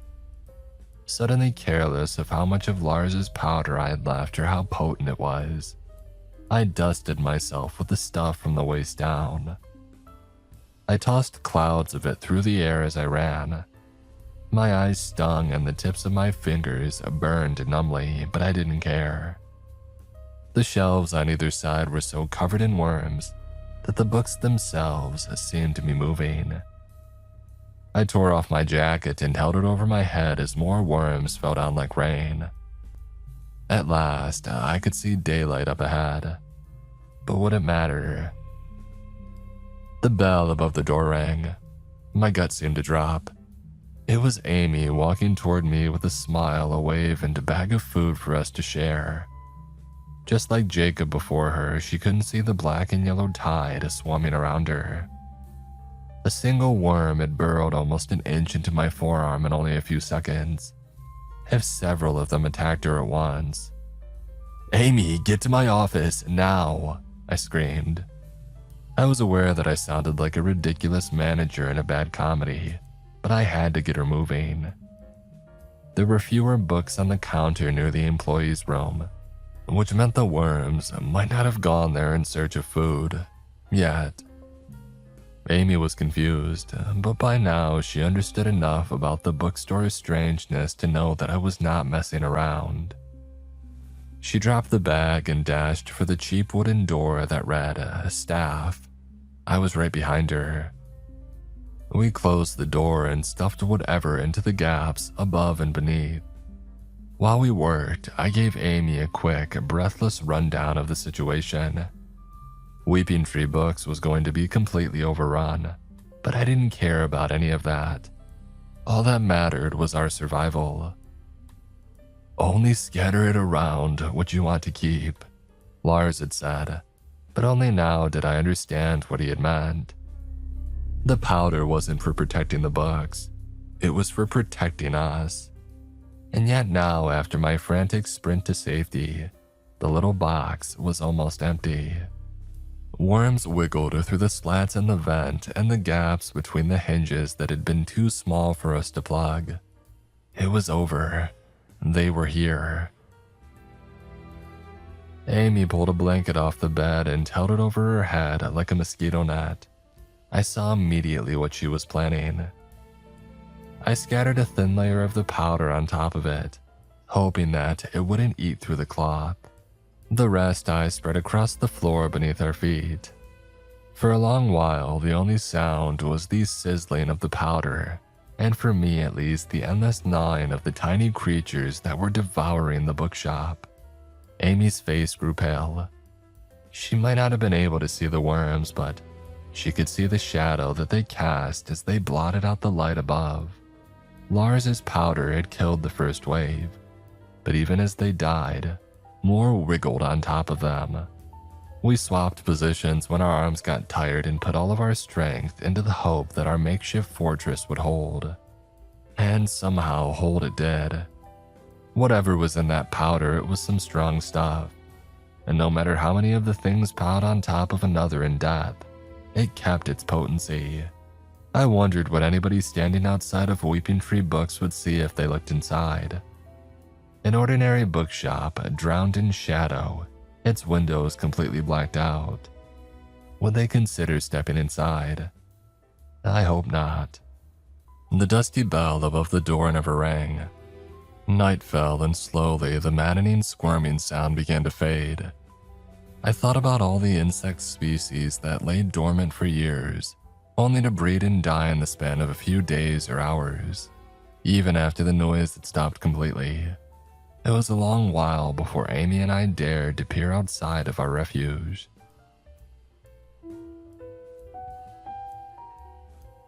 The only sign of those squirming yellow and black horrors was the devastation that they had left behind. Everything from the carpet to the cheap plywood furniture was chewed to pieces. Tunnels had been bored through the door, the walls, even my cheap bedside lamp. I didn't even want to imagine the bookstore outside. A new fear, one that had nothing to do with a plague of worms, swept over me. Oh, how would some of Weeping Tree's more difficult clients react to the news that their orders had been destroyed? I was still wondering how to break the news when I realized how warm it had suddenly gotten. Amy looked at me, her eyes wide, sweat was streaming down her face as well. We tugged at her clothes, trying to put some air between our skin and the soaked-through fabric, but it was useless. The air itself felt too hot and humid to breathe. In a matter of minutes, the tiny room where I had spent my life as bookkeeper had become a sweltering sauna. The smoky smell emanating from the vent reminded me of something. The books that these stores seemed to have consumed earlier. Was the Weeping Tree Books purging itself? Was it somehow aware of the infestation that had taken hold within it? And if so, what did that mean for us? The floor lurched beneath my feet. Amy screamed. I crashed into the pit-ridden mirror where my mother had hung my baby picture, back when she was the bookkeeper. A deep rumble shook the room. I was used to the sounds of the store rearranging itself, but this was different. It was like Weeping Tree Books was capsizing, sinking into the depths of some black sea beyond space and time. And somewhere those dark fires continued to burn. Lamps and light fixtures shattered as Amy and I tumbled onto the upside ceiling. With another groan of crunching metal, we rolled back down the opposite wall. The weakened frame of the bed crumpled when it hit the ground. Amy and I climbed to our feet, coughing from the dust, the heat, and the remains of Lars's powder. Slowly, the unbearable warmth began to subside. The store beyond the door was pitch dark. My headlamp had disappeared in all the chaos, but I nudged the door open anyway. I needed to know what was going on out there. Against my better judgment, I reached up and used the circuit breaker to switch on the overhead lights. Weeping Tree Books looked exactly as it had that morning, prior to the invasion. There wasn't a single page out of place, although I did notice that the selection of books nearby was completely different than I remembered. It was as though the storage shed a damaged husk and regenerated itself. Was this why, despite the efforts of some of the previous bookkeepers, it could never truly be destroyed? Amy appeared in the doorway behind me, rubbing sleep from her eyes. I wondered what time it was and then realized that it probably didn't matter. It also occurred to me that I should probably turn the lights back off. I didn't want anything lurking in the pitch-black darkness to think that we were open for business. I enlaced my dust-covered fingers with Amy's own and turned back toward the ruins of the employee's room. I hope you've got somebody that you can bill for all this, Amy murmured, taking in the chaos around her. I thought of Osgood Mosby, the bookstore's smug little lawyer, and smiled. I had a few ideas about how to redecorate the place.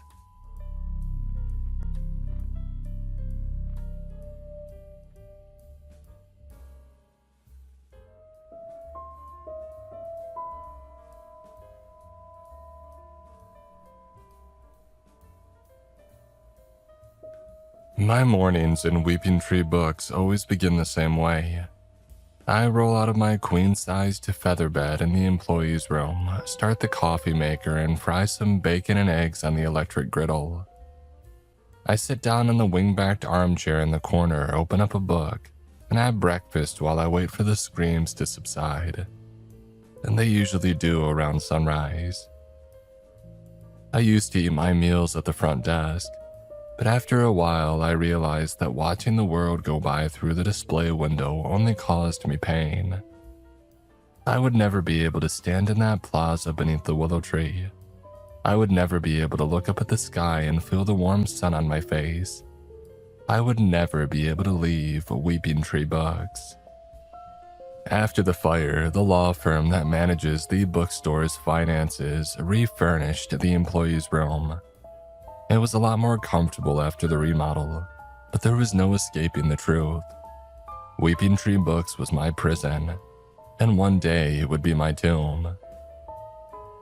In the bright May sunshine outside, I could see a business owner on his way to the accounting firm next door, a single mom chatting with a nail stylist from the salon, and a line of construction workers getting some badly needed food at the Chinese restaurant across the plaza.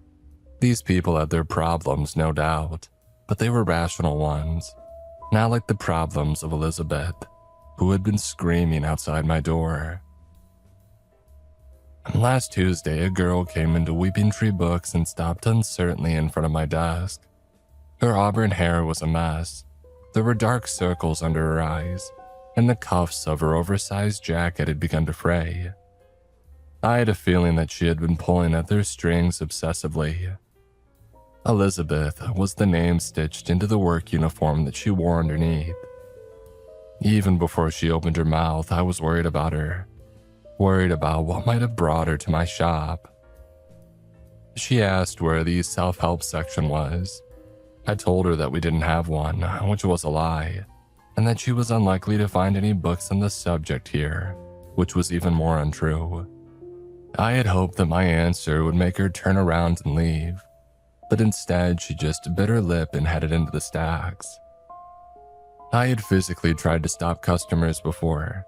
The bookstore didn't like that, not at all, so I had no choice but to let Elizabeth go. I wondered if she noticed how the aisle that she was walking down was much longer than it should have been. From where she was standing, the display window would have appeared postage stamp small if she had turned around to look, but she never did. And whatever she had come here for, she was intent on finding it, and Weeping Tree Books would make sure that she did. Rather than a random walk-in from the street or some dangerous denizen of the supernatural, Elizabeth was likely the sort of customer who had heard rumors about the store, or read some anonymous post online about the knowledge that it contained. Weeping Tree Books held secrets with the power to change a life, or destroy it. I grabbed a cart and I headed after her. I told myself that I wasn't snooping. I was just getting some new items for the display window, and I was almost able to believe it. Elizabeth turned down a passage to my left. Keeping her in the corner of my eye, I began to stack the trolley with summer thriller novels. I tried to avoid the true crime section. A lot of it hadn't happened yet. Elizabeth stood wide-eyed in front of a wall of self-help volumes that hadn't been there the night before. She took down a guide called Dark Reflections, Coming Face to Face with Your Own Worst Self. The hair on the back of my neck stood up. I had never heard of the book before, but something told me that this was going to be a bad one. A warning rose in my throat, but before I could think of a way to distract her, Elizabeth had opened up to the table of contents. She bit her lip again as she read, completely focused on a way to get free from the part of herself that hurt. Was it an addiction, a mental disorder, or just the same character traits that she had always lived with, the ones that kept sabotaging her success over and over again? I wasn't sure, but whatever it was slowly taking shape in front of her. She was too focused on her reading to see how the shadows of the narrow, dimly lit aisle had coalesced into a copy of herself. By the time she looked up, another Elizabeth was staring at her from across the page. The new Elizabeth's hair hung down low over its face. It wiggled its fingers and toes, which, like the rest of it, were bare. It was as though it had never had a body before, and it needed to test its own strength. Elizabeth dropped the book and sprang back with a shout. It double gripped her by the hair and smashed her head against the nearest shelf. She fought back, punching her attacker and kneeing it in the chest. But just as it had been when it was a part of her, the darkness was stronger. It wrestled her to the ground and prepared to crush her eyes with its thumbs. The real Elizabeth squirmed backwards and slipped free. She ran to the wall of books at the end of the hallway and tried to feign right. Her dark half caught her in a headlock until she bit its arm and kicked it away. They rounded a corner and I ran after them. When Elizabeth's dark half pinned her for a second time, I gave my book cart a shove and sent it rolling into her. I had hoped that the impact would give the real Elizabeth a chance to get away. But when the cart had staggered her doppelganger, she didn't flee. Instead, she doubled down on her attack, bashing her elbow into its face again and again. The smoke-gray liquid that pooled from its wounds was nothing like blood, and with a feral shout, it bounded on all fours towards the depths of the bookstore. Elizabeth shot me an angry glare, and at last, I understood that she didn't want to escape. She meant for this to end here one way or another. Without another word, she chased after her double. I, meanwhile, returned to my cart. I picked up the copy of Dark Reflections from where it had fallen on the floor. If I squinted, I could almost see a razor-thin smile forming in the air in front of me. I shuddered and reshelved it as quickly as possible. I didn't see who won the fight, but I do know that neither of them survived. The grisly duel plays out again each night. The same high-pitched shrieks and wild blows, rampaging through the store until dawn. I try to stay out of their way. I don't like to think what might happen if both sides of Elizabeth looked up from their struggle to find a living, flesh-and-blood target for all that hate. Eliza and Beth locked forever in a death or death struggle. I wrote that line in a letter to my girlfriend Amy, thinking that it would sound clever or funny. But when I thought about their angry screams echoing forever down all these empty aisles, I couldn't bring myself to laugh. After the shrieks finally stopped, I wash my dishes, dress, and leave the employee's room to open the store. As always, I hesitate in the doorway for a long moment before stepping out into the bookshop. The sunlight streaming through the display window banishes most of the horrors that inhabit Weeping Tree Books, but it never quite gets all of them. That morning, everything seemed quiet. There were no swarms of hideous centipedes creeping along the shelves, no ink-blooded horrors leering around the corner of the aisles. I got to work on the first task of the day, which was always the same: preparing special orders for pickup. The clients of Weeping Tree Books didn't have much tolerance for delays or mistakes, so the correct volume always had to be prepared as soon as possible. I was on my way to fetch a 16th century copy of the Mirabilis Liber when I first noticed the door. Where a bookshelf should have been, there was now a wall with an open door. It looked exactly like the ugly wood-paneled door of the employee's room, but there were no lights on inside. The hair on the back of my neck stood up. I froze, like a child waiting for a monster to emerge from their closet. But the store was dead silent. The longer I stood still, the more that I noticed other, more subtle differences in the store around me. The shelves rearranging themselves was nothing new, but now the carpet was a dull deep sea blue instead of a greenish gray. The lights too had changed, becoming glass globes that were more stylish than the bare incandescent bulbs that I was used to.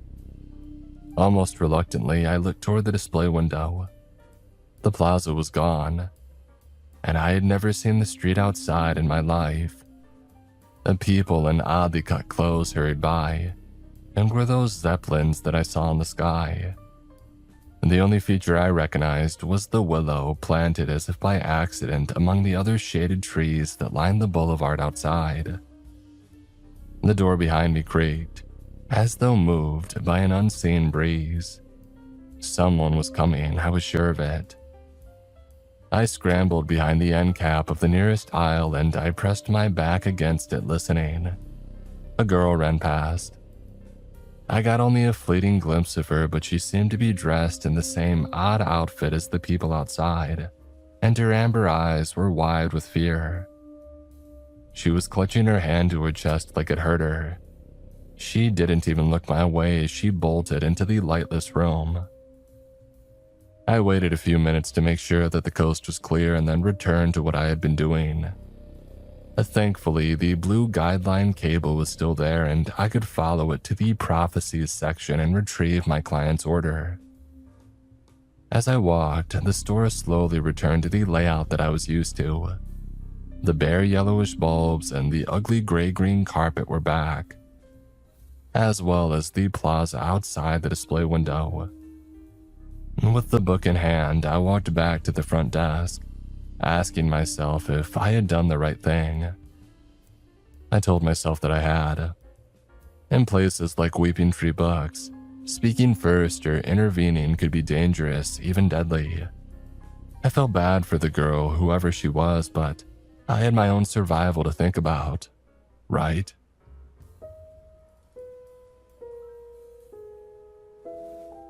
By the time that I prepared the morning's orders, the woman in the black turtleneck had already arrived. She came in every day at 10 a.m. on the dot. She never spoke or bought anything, but she didn't cause trouble either. Mostly, she just drew in the large sketchbook that she carried and observed the other patrons. It was odd behavior to be sure, but probably harmless. Or so I thought at the time. Sometimes I had a chance to peek over the woman in black's shoulder at her drawing pad. I discovered that so far she had drawn the display window, a reading nook, and even my work area behind the desk. I was surprised and maybe a little insulted that she had never asked to draw me as well. And maybe I thought uneasily she had, just without my permission. And maybe she had illustrated me being stalked by hungry monstrosities with limbs too long for their bodies. Maybe she had drawn me being pulled apart by a mob or psychotic, grinning customers. Maybe some of the evil that I had encountered in the bookshop was her fault. I forced myself to stop. With so much time to think, it was easy to descend into obsession and paranoia. My long, lonely months at the bookstore had convinced me that it wasn't safe for anyone to be alone with their own thoughts, especially not in a place like Weeping Tree Books. For all I knew, the woman in the turtleneck sweater was just a hobby artist who liked to draw cozy interior scenes. Even so, her presence in the store always made me feel uneasy, observed somehow. The way she wandered into the depths of the store only to reappear hours later reminded me too much of Jacob, the graduate researcher who had planned to sell the store's deadly knowledge to the highest bidder. He had been looking for books on the creation of plagues. God only knew what the woman in the black turtleneck was after. Without realizing it, I found myself trying to follow her while I shelved new books or took inventory. And that was where the trouble started. After nearly a year as the bookkeeper, I thought I knew most of the entities that appeared in these shallow levels of the bookstore. Entities like the Burning Man, a former bookkeeper who had tried to set fire to the store to escape it. Now his spirit was cursed to wander these halls, shrouded in flame. Or there were the mimics, being with no appearance of their own that stole the faces of others. Their inability to blink usually gave them away before they got too close. Usually. Like a well-traveled trucker who knows which route has the worst traffic and which is the quickest in bad weather, I had become accustomed to them. I thought I could afford the distraction of keeping an eye on the woman in the black turtleneck. I was wrong.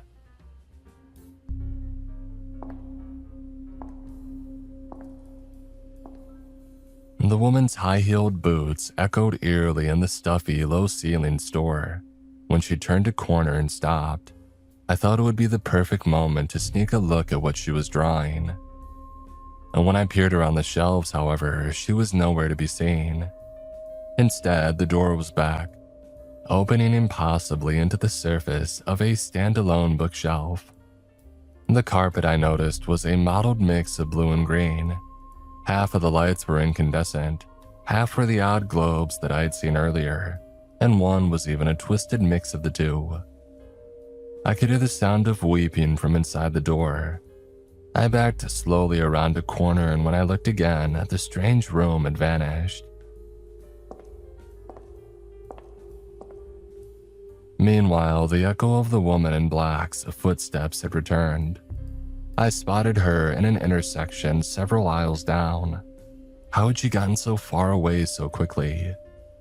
She paused, as though curious about what I would do next. I felt the frustration rise in me. The whole situation was absurd. Why shouldn't I just talk to her? This wasn't some fairy tale hag who would steal my name if I gave it to her, or some sadistic killer who cut out the tongues of anybody who spoke to them.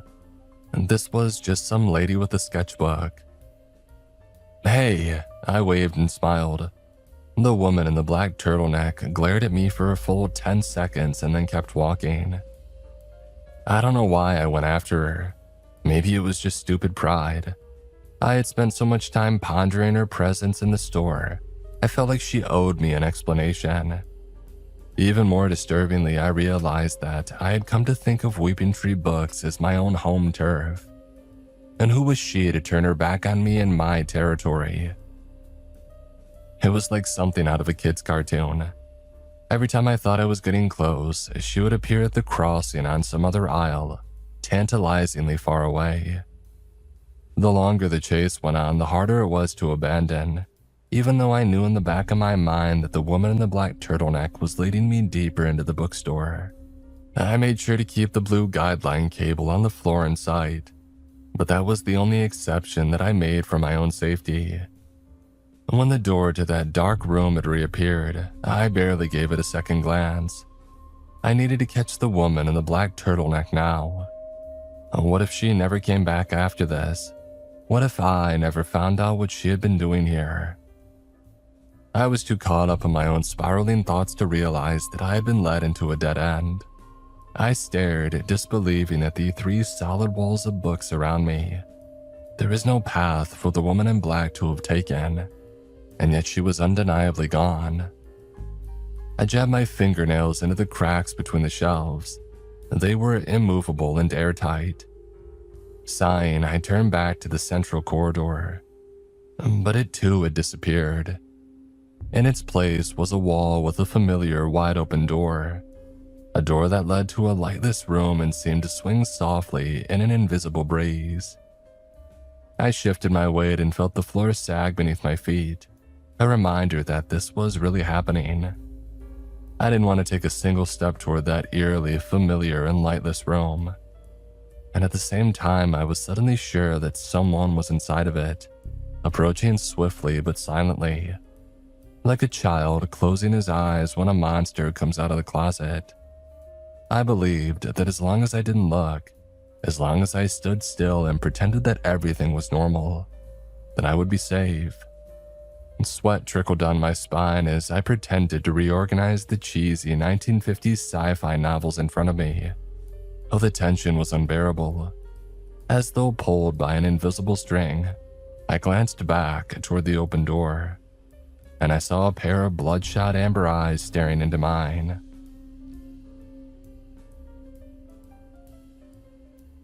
A mummy. That was my first thought.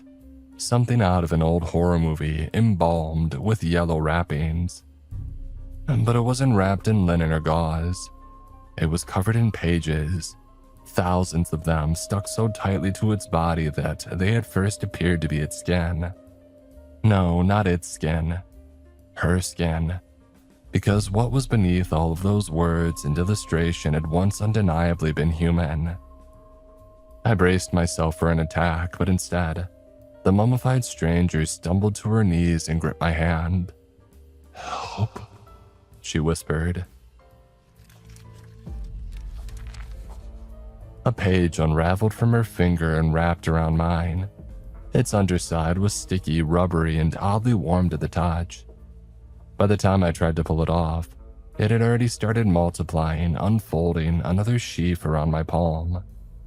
I felt a twinge of pain as words and illustrations bloomed across the paper, being written, I realized, in my own blood. The mummified girl's eyes widened, horrified by what she had done. Beneath the wrappings, her face was a mask of guilt and fear as she backed away into the darkness. Meanwhile, the unraveling pages had reached my wrist. I pulled out my lighter, hoping that its flame would block their path. Yet when I singed the yellow paper, it hurt as badly as burning my own skin. I looked around desperately for a solution, barely noticing that both the open door and the mummified stranger had vanished once again.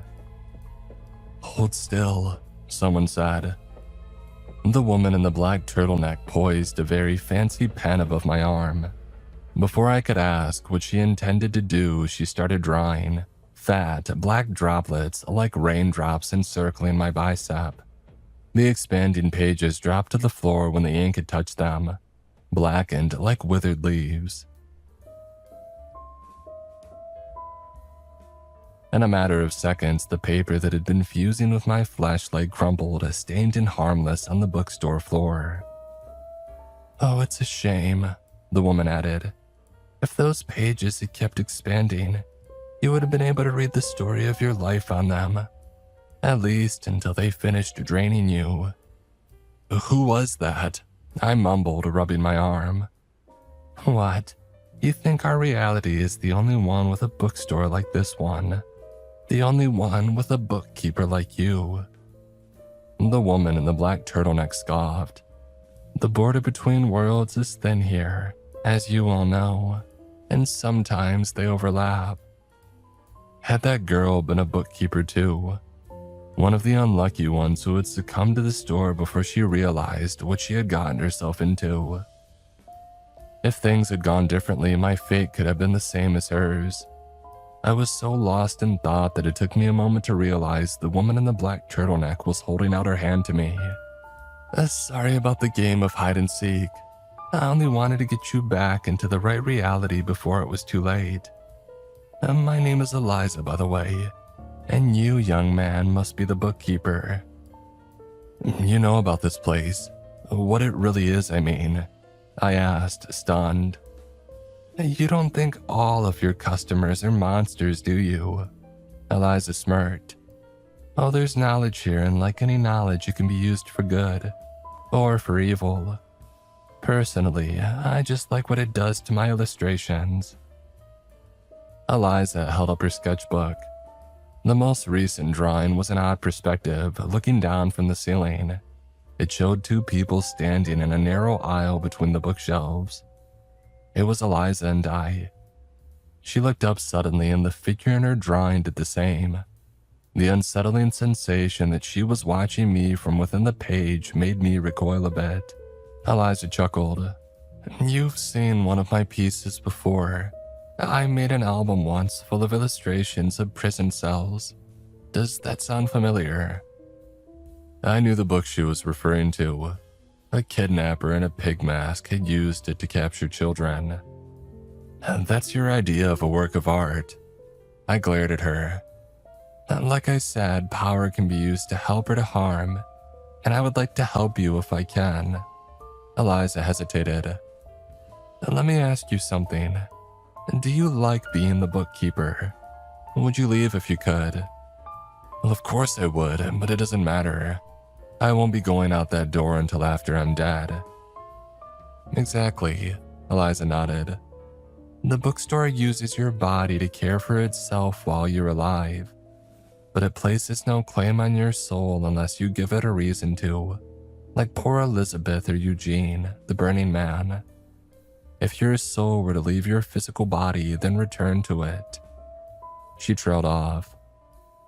I asked Eliza if she meant that I should fake my own death. "Oh, there will be nothing fake about it," she warned me grimly. "You will be dead. Dead as a doornail, dead as a post, dead as whatever simile or metaphor you want to use. You will have to navigate the other side on your own. But as long as you stay away from the light and remember who you are, then you should be fine. Once the store releases your corpse, I will bind your soul back to it. And then, Ben Hearn, you'll finally be free." I couldn't recall ever having told her my name, but that hardly seemed to matter now. All of this was crazy talk, the sort of thing that a cult leader might tell his followers right before he laced their drinks with cyanide. I shook my head. "I know I'm asking for a lot of trust," the woman in the black turtleneck admitted, "and that's why I'm going to prove to you that it works." "What? How?" I had barely finished the question when Eliza lunged forward and stabbed her pen into my jugular. The pain and terror of having a sharp foreign object embedded in my neck was overwhelming. Quantities of blood that I had never imagined my veins could contain ran down my chest as Eliza lowered me gently to the floor. "Oh, sorry about the mess," she whispered, and my vision went as dark as ink. And during the long, dull hours that I had spent as bookkeeper, one of the things that I had often read about was near-death experiences. Was there a reason why they seemed so similar across time and across cultures? Did the human mind simply generate a set series of sensations during its final moments? Or could it be that the events that people described happening to them after death had really occurred? Sitting behind the front desk, I had pored through book after book on the subject. Now I was about to find out for myself. The weightlessness and feeling of falling, well, that was real, as was the flurry of images that fluttered up around me like a mass of birds taking flight. Friends, a family, pivotal moments in my life, side by side with the others I had ignored at the time, but that now came back in vivid detail. The darkness swallowed it all. It was indescribably huge, and bigger than the night sky the first time my father took me camping in the desert, bigger than anything. I had never imagined that emptiness could be so terrifying. And then there it was, a soft and distant white light. As strange as it sounds, it seemed to be calling out to me, telling me that everything was going to be all right. I could move toward it if I chose. I could be held, welcomed, comforted. All I had to do was want it. I noticed uneasily that the light itself wasn't stationary either.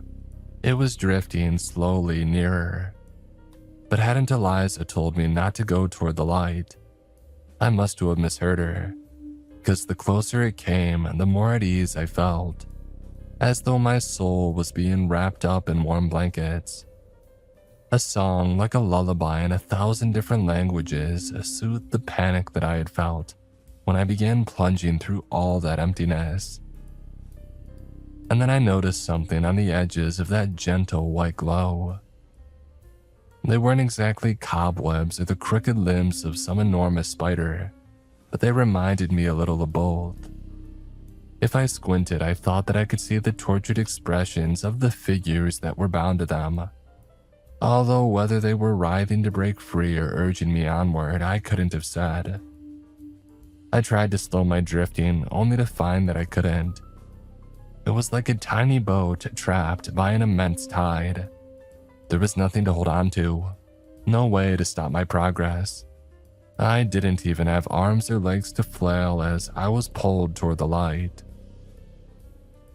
I thought about the message it had given me, about how I had to choose to move toward it. And what would happen if I chose the emptiness instead?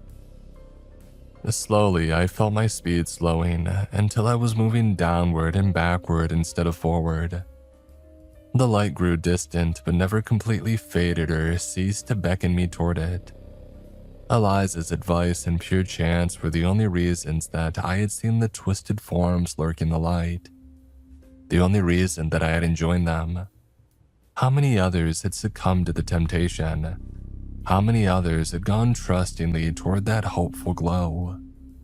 I racked my brain trying to remember what else Eliza had said. Something about remembering who I was. Well, that didn't seem so difficult. At least, not until I tried to do it. The memories that had swirled around me when my fall began had disappeared like water going down a drain.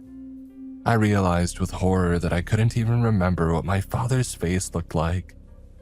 The light far away now seemed to be mocking me. Was this what it was going to be like from now on? An endless plunge through a sightless and soundless eternity, until I lost myself completely, until I became part of all of this nothing. What had I been doing right before this? Who had I been? That's right, I had been the bookkeeper. I had been trapped in a store and a woman in black had offered me a way out. And then, I winced at the memory of the sharp pen plunging into my neck. And before that, there had been a girl too. A girl named Amy. Her family had run the Chinese restaurant across the plaza. She had saved my life and I had saved hers. She had told me that she would wait for me until I could escape from the bookstore. Hold on, I told myself. Hold on. The harder I focused, the more the darkness around me began to fade. I was no longer falling, but hovering. If I looked down, I could see Eliza dragging my corpse out through the door of Weeping Tree Books and into the center of the plaza. She heaved me onto one of the stone benches surrounding the big willow, and then began drawing a series of strange chalk symbols around it. If I looked up, I could still see the emptiness that I had fallen through and the welcoming light in the distance. It whispered that it wasn't too late. I could still join the chorus of voices within. Now, hold on. I forced myself to focus on simple things. The gray rock of the benches, the scratch and pastel colors of Eliza's chalk, the wind through the willow tree, its gnarled roots. From my new out-of-body perspective, the stuff that those roots sank into no longer looked like ordinary dirt at all. Whatever it was, it looked as black and liquid as molten tar. The stuff rippled. There was movement within. A hand emerged from its inky surface. Something was pulling itself free and moving toward my lifeless body. It was vaguely man-shaped. It was so dark that it seemed to consume the light around it. Eliza stopped scrawling symbols and looked up, as though she had sensed that something wasn't quite right. But I was clearly the only one who could see the figure rising from beneath the tree. I willed myself down toward the ground, maneuvering between my own body and the living shadow. It clambered up to its full height. Its arms and fingers seemed a little too stretched, its legs bent in the wrong direction.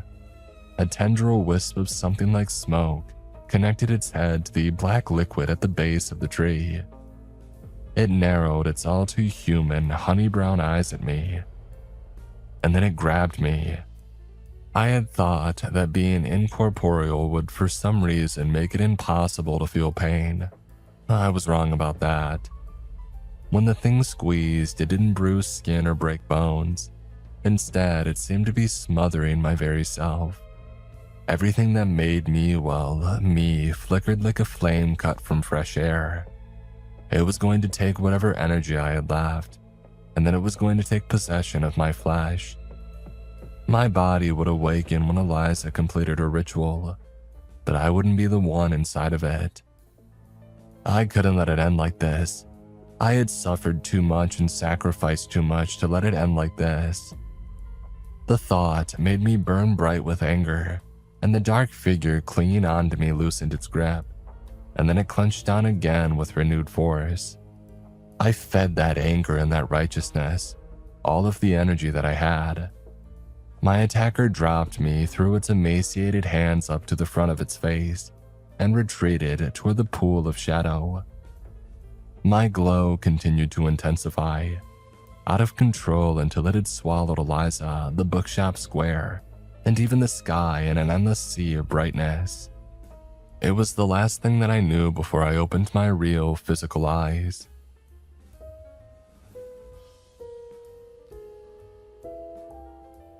Eliza gazed down at me with an "I told you so" smirk spread across her face. I sat up unsteadily, running my fingers over the odd chalk squiggles that were already fading from the stone bench that I lay on. A cool breeze blew across my face. For the first time in nearly a year, I was looking at the display window of Weeping Tree Books from the outside. "What happens now?" I asked Eliza. "The store just stays empty until some poor schmuck wanders in and gets trapped till the day that he dies." "No," Eliza stood. "I will be the next bookkeeper. Why do you think that I helped you? Out of the goodness of my heart." She laughed mirthlessly. A low-grade cloud drifted in front of the sun, and suddenly the late spring day felt a little colder. "Oh, I've been around a long time, and this world holds no more secrets for me. And nothing out here can compare to the wonder within those walls." I remembered of a quote from a 300-year-old book that I had flipped through once in the store, one called Paradise Lost. "The mind is its own place, and in itself can make a heaven of hell or a hell of heaven." I asked her if she was sure about this. "I brought you back from the dead," she reminded me. "I would like to think I know what I'm doing, wouldn't you?" She had a point. Wind ruffled her silky brown hair. What was I supposed to do now? Thank her? Offer her a hug or a handshake? Eliza seemed above all of those things somehow ancient and terrible in a way that I hadn't noticed earlier.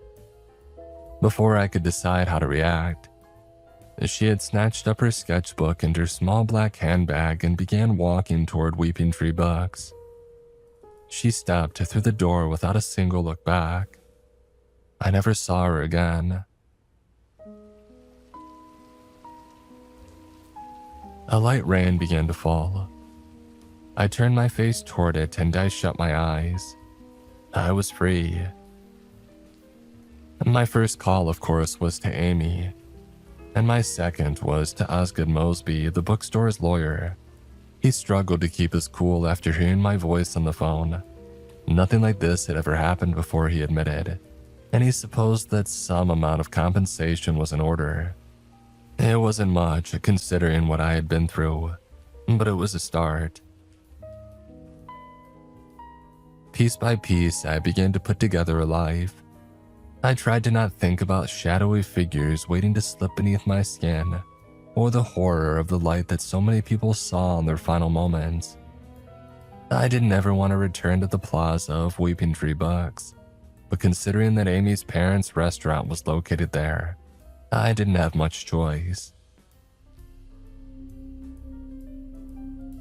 When I finally did find the strength to go back, however, I was shocked by what I found.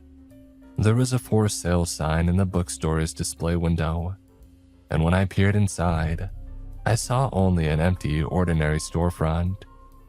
Stranger still, the gnarled willow at the center of the plaza had simply vanished. I asked John Way and the beauticians at the nail salon what had happened to it, but none of them could recall there having ever been a tree in the plaza at all. Was Weeping Tree Books gone for good? Maybe Eliza had found a way to seal it off from the sane, rational world, or maybe it had been sucked back into whatever anomalous space it had come from. I wanted to believe it, but I knew better. I know that somewhere out there on some small town's main street, or in some suburbs, a dying strip mall, there's a bookshop with a willow tree out front. Maybe there's a woman with a black turtleneck sitting inside, taking notes on some old manuscript or sketching her customers while they browse the shelves. I hope so, because if not, if the chair behind that front desk is empty, the next bookkeeper will be whoever walks through the front door. It could be anybody, and maybe even you.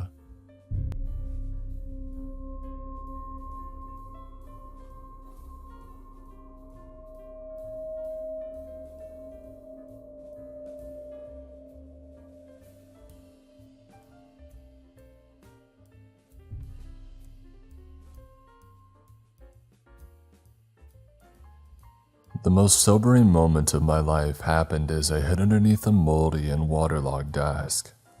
Underneath that desk, I realized that, in all probability, this was it. I would never be able to go home again. I realized this as I hid from the snarling and heavy-breathing thing that I could hear just beyond the thin metal backing of the desk. The thing that I was sure would be the death of me. Sam, Nathan, and Ellie climbed into the truck, a snow-white 2016 used Chevy Colorado. My pride and joy since I had driven it off the lot only 2 years ago. Having already driven 2 hours, they weren't looking forward to another hour and a half, staring out of the window into the dull countryside of rural Tennessee. Once the last seatbelt had clicked, I slid the gear shifter in reverse and backed out of the empty lot of a Barnes & Noble bookstore. Within minutes of reaching the highway, Nathan had put in his earbuds. He was content with staring out of the window and listening to the latest episode of whatever his latest podcast fixation was. A look in the back seat revealed Sam scrolling through Instagram, and Ellie fast asleep on his shoulder. A puddle of drool cast a shadow of inevitability on his shoulder. He didn't seem to pay any attention to it. The silence was fine with me. I liked it, and evidently so did they. I had only known Sam and Nathan for just north of 4 months and Ellie only 7 more than that. Yet still I had no hesitation bringing them along for something that I usually did on my own or with one other person at the most. They all came off as capable enough to run away if we heard sirens outside, and mentally strong enough to not give up any names if they weren't fast enough. I had heard of this place in passing from some guy online. The post read, "School abandoned in the late 70s or early 80s, filled with all kinds of cool stuff." The post contained a myriad of photos of the hallways, dark and dusty, filled with what seemed like moving boxes, stuffed to the brim with books whose pages were no doubt laced with asbestos by now. The rest of the photos were things that he had pulled from said boxes. A few interesting things, old magazines, books, and a cassette tape labeled "Sex You Up," and promising enough. There had been times that a place like this looked like this. Old, filled with all kinds of relics from decades and generations that are long in the dirt. A single post was all that it took. One look at the geotag in the photo and I knew where it was. I had taken to looking in the inspect menu as most people don't like to give out addresses to these places. They adopted this faux anonymity for fear of graffiti artists covering the once spotless walls with a myriad of genitalia, profanity, and bad attempts at tagging their street names. All they did was make it take 20 more seconds for those who knew what to look for. The trip was on the longer end of the spectrum. The GPS had our drive time at 3 hours from my front door. After a quick game of road trip ABCs, everybody was off into their own little world. As the exit signs became fewer and fewer, and the 6-lane highway slowly turned into a one-way dirt road, I felt a weird sense of calm. All at once, my anxieties about this trip had faded. I didn't care if we couldn't get in. I didn't care if we would be the only ones there or not. I pulled into a small 2-pump gas station only 30 minutes from the decrepit ruins that could barely be called a school anymore. Out of instinct, I pulled out my wallet from my back pocket and flipped my debit card into my left hand. I paused for a moment as I realized that I would need to go inside to pay. Staring at the pump and the decades-old buildup of dirt and muck between the price sticker and the scratch-covered plate glass. Walking inside to pay, I stopped by a handwritten sign taped on the front door, equally as dirty as the pump. The sign read, "Cash only, no card." I stepped inside and was immediately thrown into the past. The walls were plastered with beer and cigarette ads, ranging from the 60s to the late 90s. The large room reeked of stale cigarette smoke and antifreeze, leaking from the no doubt ancient AC unit. Stepping up to the counter, I felt out of place, in opposition to these sweat-stained t-shirts, ragged jeans, and yellow trucker caps, I wore stainless Levi khaki pants, canvas Nikes, and a thin green flannel. The clerk looked me up and down for a moment. "What do you need?" the aged man behind the counter had asked. When he spoke, I was able to count the 5 yellowing teeth that he still had left. I pulled out my wallet, 2 crumpled singles of 20 and a receipt for dinner the night before. "Do you take debit?" "No card," he said, pointing to the sign on the door. "What are y'all here for?" He motioned between me and the others through the window next to him. "Ain't much to do here but work." He glanced back outside. "And y'all don't strike me as the type." "We're photographers. There's an abandoned school nearby that we heard about. Seemed like it was worth the drive." "Son, I'm gonna give you some of the best advice that you've ever heard." His voice somehow began to even get heavier as he spoke. "Some doors are locked shut for a reason, and sometimes that's for the best." He stared at me with such intensity that it felt like he was staring at a hole right through me. When it looked like tears were about to well up, I began to look for any way out that I could. "Yeah, 20 on pump 2. I slid the bill across the counter. He took it without breaking eye contact. "You stay away from there, you hear me?" I didn't answer. "You best pile your friends back into that spacecraft of a pickup you're driving. Turn your happy butts around." "Yes, sir," I said, turning my heel and making my way out of the door. Ellie was perched against the truck bed, eyes trained on Sam next to her. After about 2 minutes, the pump shut off and I closed the tank and reholstered the nozzle into the pump. And in a moment, we were off again. Nathan had one earphone out. Nathan's phone was sitting in the empty cup holder between us. The screen was still on. Enigmatic, the tragic mystery of Flight 1015. A story about people going missing. That didn't seem like the best thing to be listening to right now, but who was I to judge?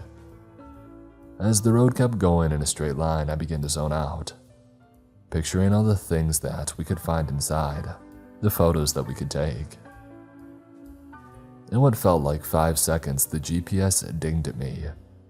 "You've arrived at your destination." When I became fully aware again, I found myself parked in front of the school. The faded sign read, "Alderson Academy.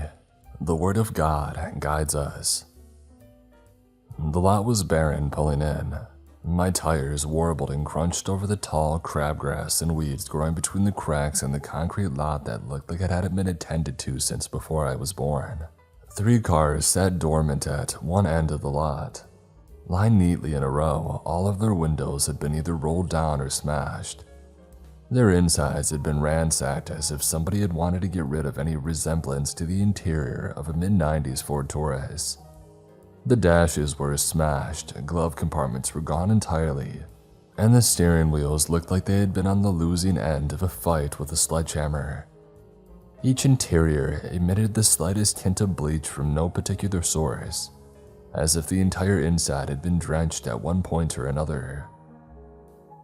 Putting on our respirators, I found myself itching for a reason not to go inside.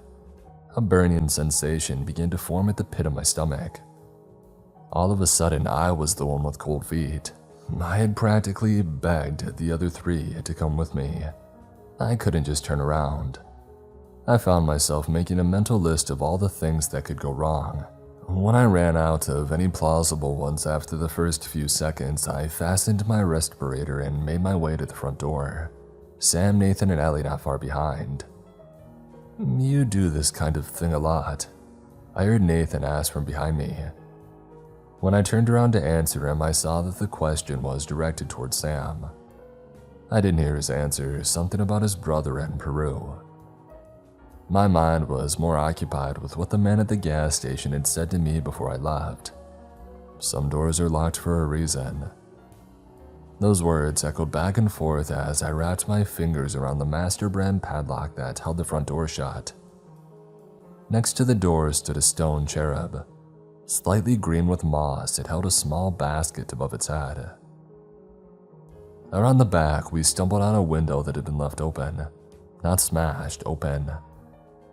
Behind the window lay a thick sludge of darkness, so thick that my flashlight was unable to pierce beyond a few feet past the window frame. Without hesitation, Ellie jumped through and landed on what sounded like a thin layer of gravel on a linoleum floor. Her personally customized worn Air Force Ones shifted back and forth, slowly eroding the floor with each step. This was layered with the oohs and ahs from somebody who had never set foot into an abandoned building. Next was Sam and Nathan after him. As I watched them go inside, I felt the same burning sensation in my chest that I had only ever experienced at the gas station. It felt like somebody was staring right through me. I stuck my head inside of the window and my eyes quickly adjusted to the blinding darkness. Everyone seemed off in their little world, each of them distracted by a different element in the room. Pulling my head back out, I was instantly blinded by the searing light. As I rubbed my eyes, I scanned the tree line, looking for any reason to pile back in the car and leave. Nothing. I saw a little bit of movement not far into the thicket, but managed to convince myself that it was just a squirrel. When my feet landed on what I had correctly assumed was a dirt-covered linoleum floor, I found myself making direct eye contact with a dusty painting of a giraffe picking leaves delicately from a treetop. As I scanned the rest of the room, I noticed everyone filing out of the collapsing doorway and into the main hallway that, from what I could guess from the pictures, stretched the entire length of the building. As I shuffled behind them, all was still taken aback by the enormity of the place. As we began to walk deeper into the maze-like design, beams of light darted from corner to corner, illuminating every crack and crevice the building had to offer. It wasn't long before we began digging through boxes, our form of archaeology. "Sam, come look at this," Nathan said as he had emerged from a doorway. All at once, 3 flashlights blinded him. He was holding something but kept it behind the door out of view. When the light hit his eyes, he shot both hands in front of his face, one to take off his glasses and the other to shield his eyes. As he did, whatever he held slammed to the floor with a loud crash. Whatever glass that he was holding was now in 1,000 different pieces scattered around his feet. Dang it. He bent down and fished out a small photo from what had been a picture frame and shined a light on it. The picture was a spitting image of Sam, with everything from the dirt mustache that one could almost call a real piece of facial hair, to the shoulder-length jet black hair.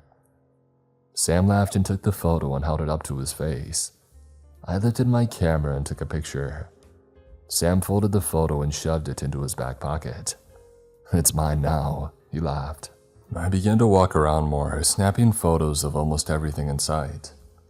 In what felt like seconds, I realized that I had secluded myself away from everybody else. With each click of the shutter button, the flash shot up and illuminated whatever was in front of it before snapping right back down. I took one last photo before turning around to rejoin the group, when I saw a glint of white riding above the doorway that I could barely make out in the darkness. The path to salvation begins with a single step. I figured it looked nice with the light leaking through an open door with light spilling through and onto the filthy linoleum floor. I raised my camera and I snapped a photo. When the flash briefly clicked on, it revealed a long red gash to the left side of a door that led into a bathroom that I'd only just noticed. I clicked the button on the bottom of my light and it sprung to life for all of 6 seconds before sputtering out. I tried everything to turn it back on aside from replacing the batteries with new ones that I didn't have. In all honesty, I shouldn't have left here no worse off than when I had entered, but I didn't. Instead, I resolved to use my camera as a makeshift flashlight, using every flash to map out where I was. The first flash went off and I was all of 3 inches from smacking my nose into a wall. The second flash went off and I was able to get my bearings, and I fell my way to the edge of the bathroom wall. When my fingers wrapped around the cold edge of the painted cement blocks, I took another photo and watched as the gash got wider, with small spatters branching out from the top and bottom, something akin to a monochrome Pollock painting. As my camera flash went off again, it illuminated something that I still have trouble describing. It was a body. While it resembled more of a puddle than a human, blood, chunks of flesh, covered muscle were strewn about on the floor, creating a standing puddle of it all. Bugs pulsed in and around where I assumed the face was at one point or another. It didn't feel real. I lost my balance as I stared into the darkness. Having seen the flash, my mind was able to vaguely remember the outline of what was now lying 3 feet away in complete and total darkness. Unnatural darkness. My ears began to ring and my legs gave out. My eyes dilated into tunnel vision as I landed heavily on my wrists and smacked my head against the wall behind me. I must have been screaming because in no time, Sam, Ellie, and Nathan were all standing over me. When they first had arrived, I could only make out vague muffled sounds as they beamed their flashlights into my eyes. As they stood over me, my hearing dialed back into reality and I became more aware of the aching coming from the back of my head and the burning sensation in my throat. I had no doubt been screaming. "What's wrong?" Ellie shouted at me. Before I had a chance to answer for myself, Nathan did it for me, letting out a yelp that was cut short by a string of vomit. Sam stood numb, shining his flashlight on the remains. Ellie noticed it next, and she let out a shrill and ear-piercing scream. You don't react the same way you think you would in a situation like this. I always found myself watching horror movies telling the characters to stop standing there and to just run. But at that moment, I finally understood what true fear was. It was paralyzing. It held all of us in place like statues. As we all stood there, sobering up from what we had just witnessed, an even worse thought crossed my mind. What did this to him? And even worse, is it still here? All of these thoughts took hold of everything inside of me, and the only way that I could convey them to the group was 4 words. We need to leave. I stood to my feet, using Ellie's wrist and arm as support to gain my footing. Jesus Christ, Nathan said as he wiped his mouth. What happened to him? His question came off as an equally genuine and morbid curiosity. The way that his voice cracked, it sounded like it almost hurt him to squeak out the question. Sam was still frozen, his light still shining on the body. He watched the insects pulse and scatter around every square inch of exposed nerve. Judging by the oxidation of the blood, whoever this once was had been here for at least a few days, no more than 2 weeks at most. Crap. Ellie let out and we all glanced over to see her holding her phone above her head. The white background of the emergency dial screen illuminated the brickwork. No signal. No, you've got to be doing something wrong, Sam said, finally snapping out of whatever trance he had been in before, beginning to make his way toward her. You can dial 911 no matter what company's tower you're connecting off of. Well, then there's no tower, Sam. Her voice began to break too. None of us knew how to deal with this sort of thing. I mean, who do you call? Where do you tell them that you are when there's nothing else for miles? When Sam finally tried the phone for himself, he was met with the same busy and no service signal that Ellie had heard. In an instant, they had stopped arguing. From down the hall, the unmistakable sound of boots on the dirty linoleum floor inched toward us at a slow and steady pace. We didn't know what to do. We froze in place for what felt like centuries, as the footsteps inched closer with every step.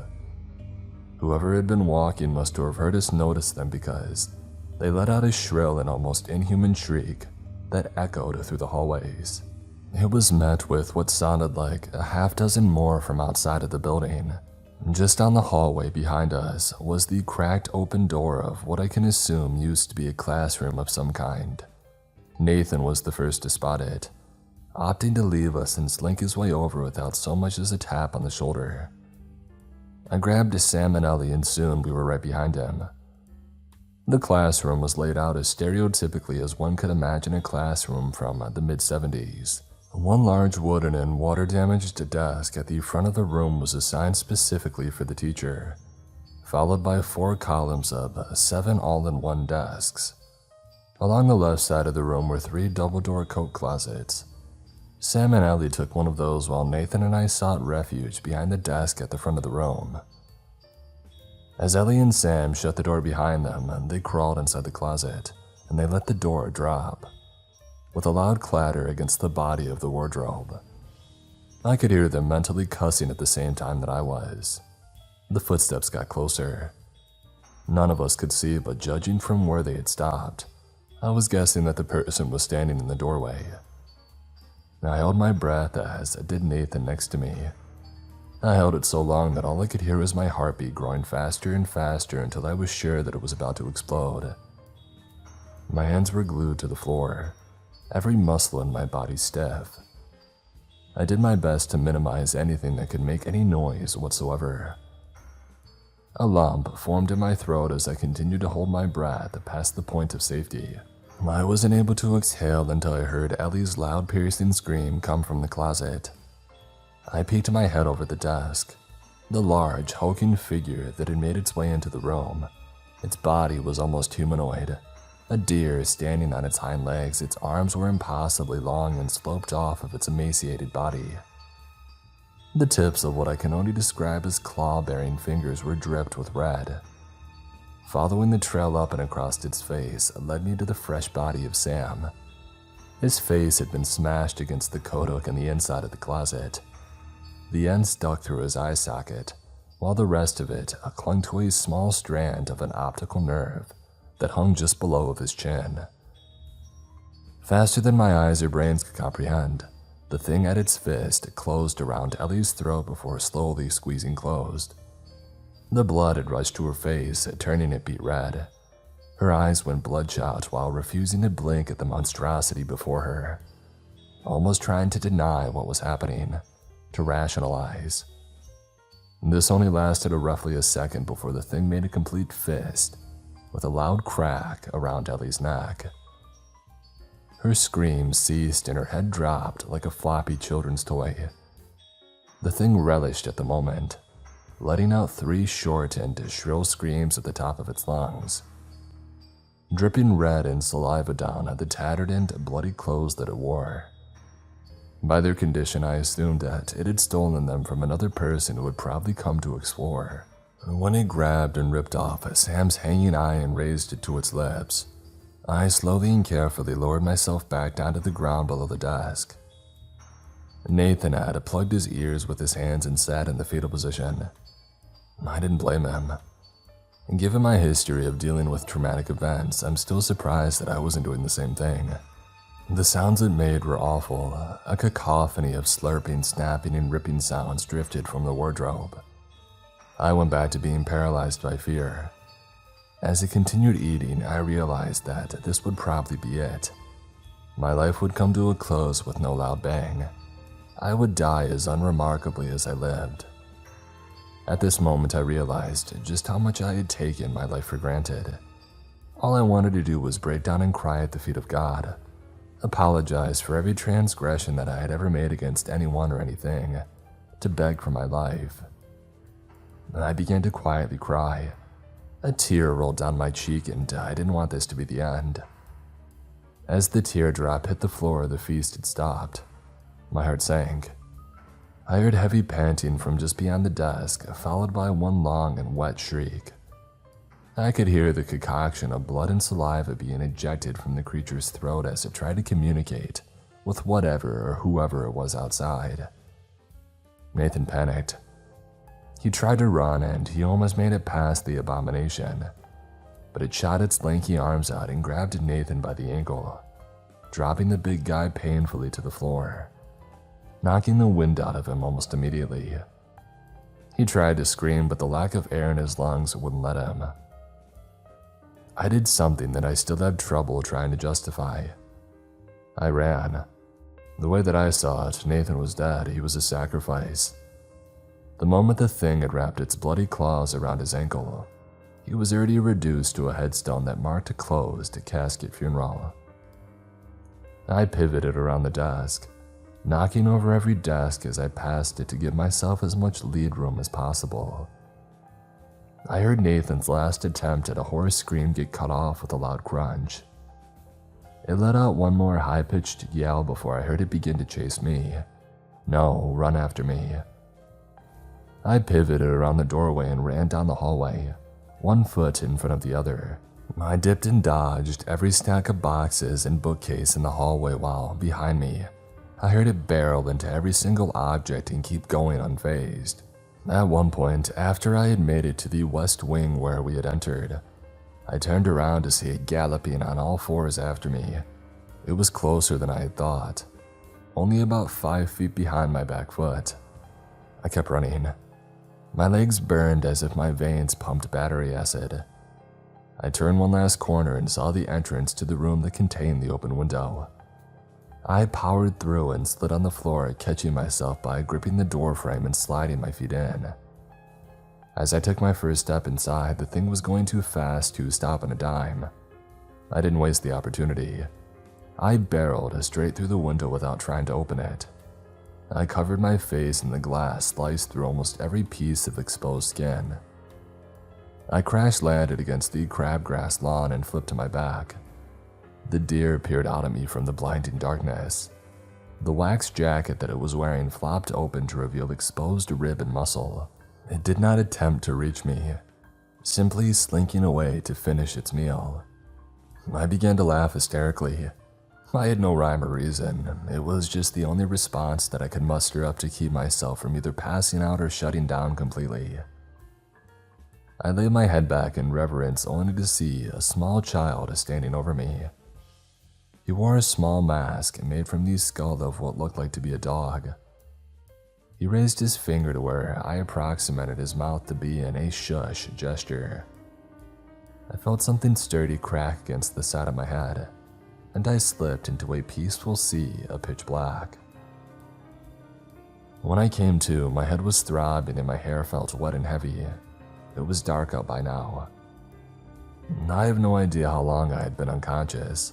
All I knew was that it looked like the sun had set hours beforehand.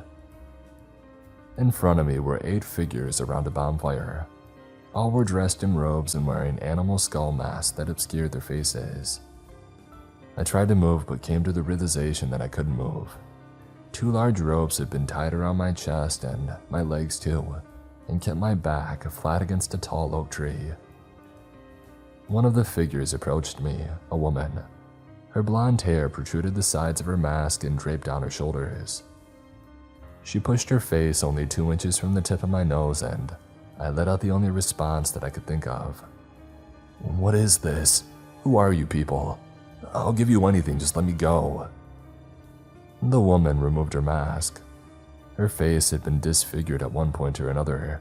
Large scars left tracks all over her face. Her lips had been cut open on multiple occasions. "Shh," she said, revealing a set of deep red teeth. She shushed me as if she were a mother trying to calm down an unruly child. "It's not about money, it's about you," she said as she pointed one finger at my chest, still talking in a calm voice. A sweet voice that almost made me forget where I was. She extended her left hand behind her with her palm open, still pointing one finger at me and never once breaking eye contact. One of the other figures, a man this time, handed her a very large and very old hunting knife. She traced it up and around my torso, eventually landing on my stomach. She balanced the knife tip just above my belt buckle.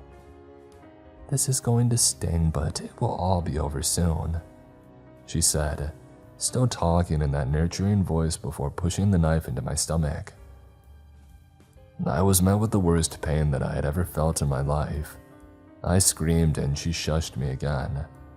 She began to drag and twist the knife. When I wouldn't stop screaming, she covered my mouth. After what felt like 5 lifetimes, she pulled out the knife. "It's all over, go to sleep." were the last words I heard before I lost consciousness again. When I came to, the sun had risen. The bonfire was nothing but smoldering embers and burnt logs. Around it lay the bodies of all 7 figures still wearing their robes. The woman lay at my feet, still. All at once, I was reminded of the surgery that I had been given the night before. My knees gave out and I slid down the tree into a squat that did nothing but add to the pain. I let out another scream. Over the next several minutes, I began to break away from the rope by sliding up and down the rough tree bark. After I was free, the next several days come in flashes. I remember running to my truck only to find it destroyed and bleached like the others. The next thing I remember is running into the road, covered in red and screaming like a madman. At some point, a truck must have stopped for me and let me in because the next thing I remember, I was trying to mumble the story out to the driver as he drove me to the nearest hospital.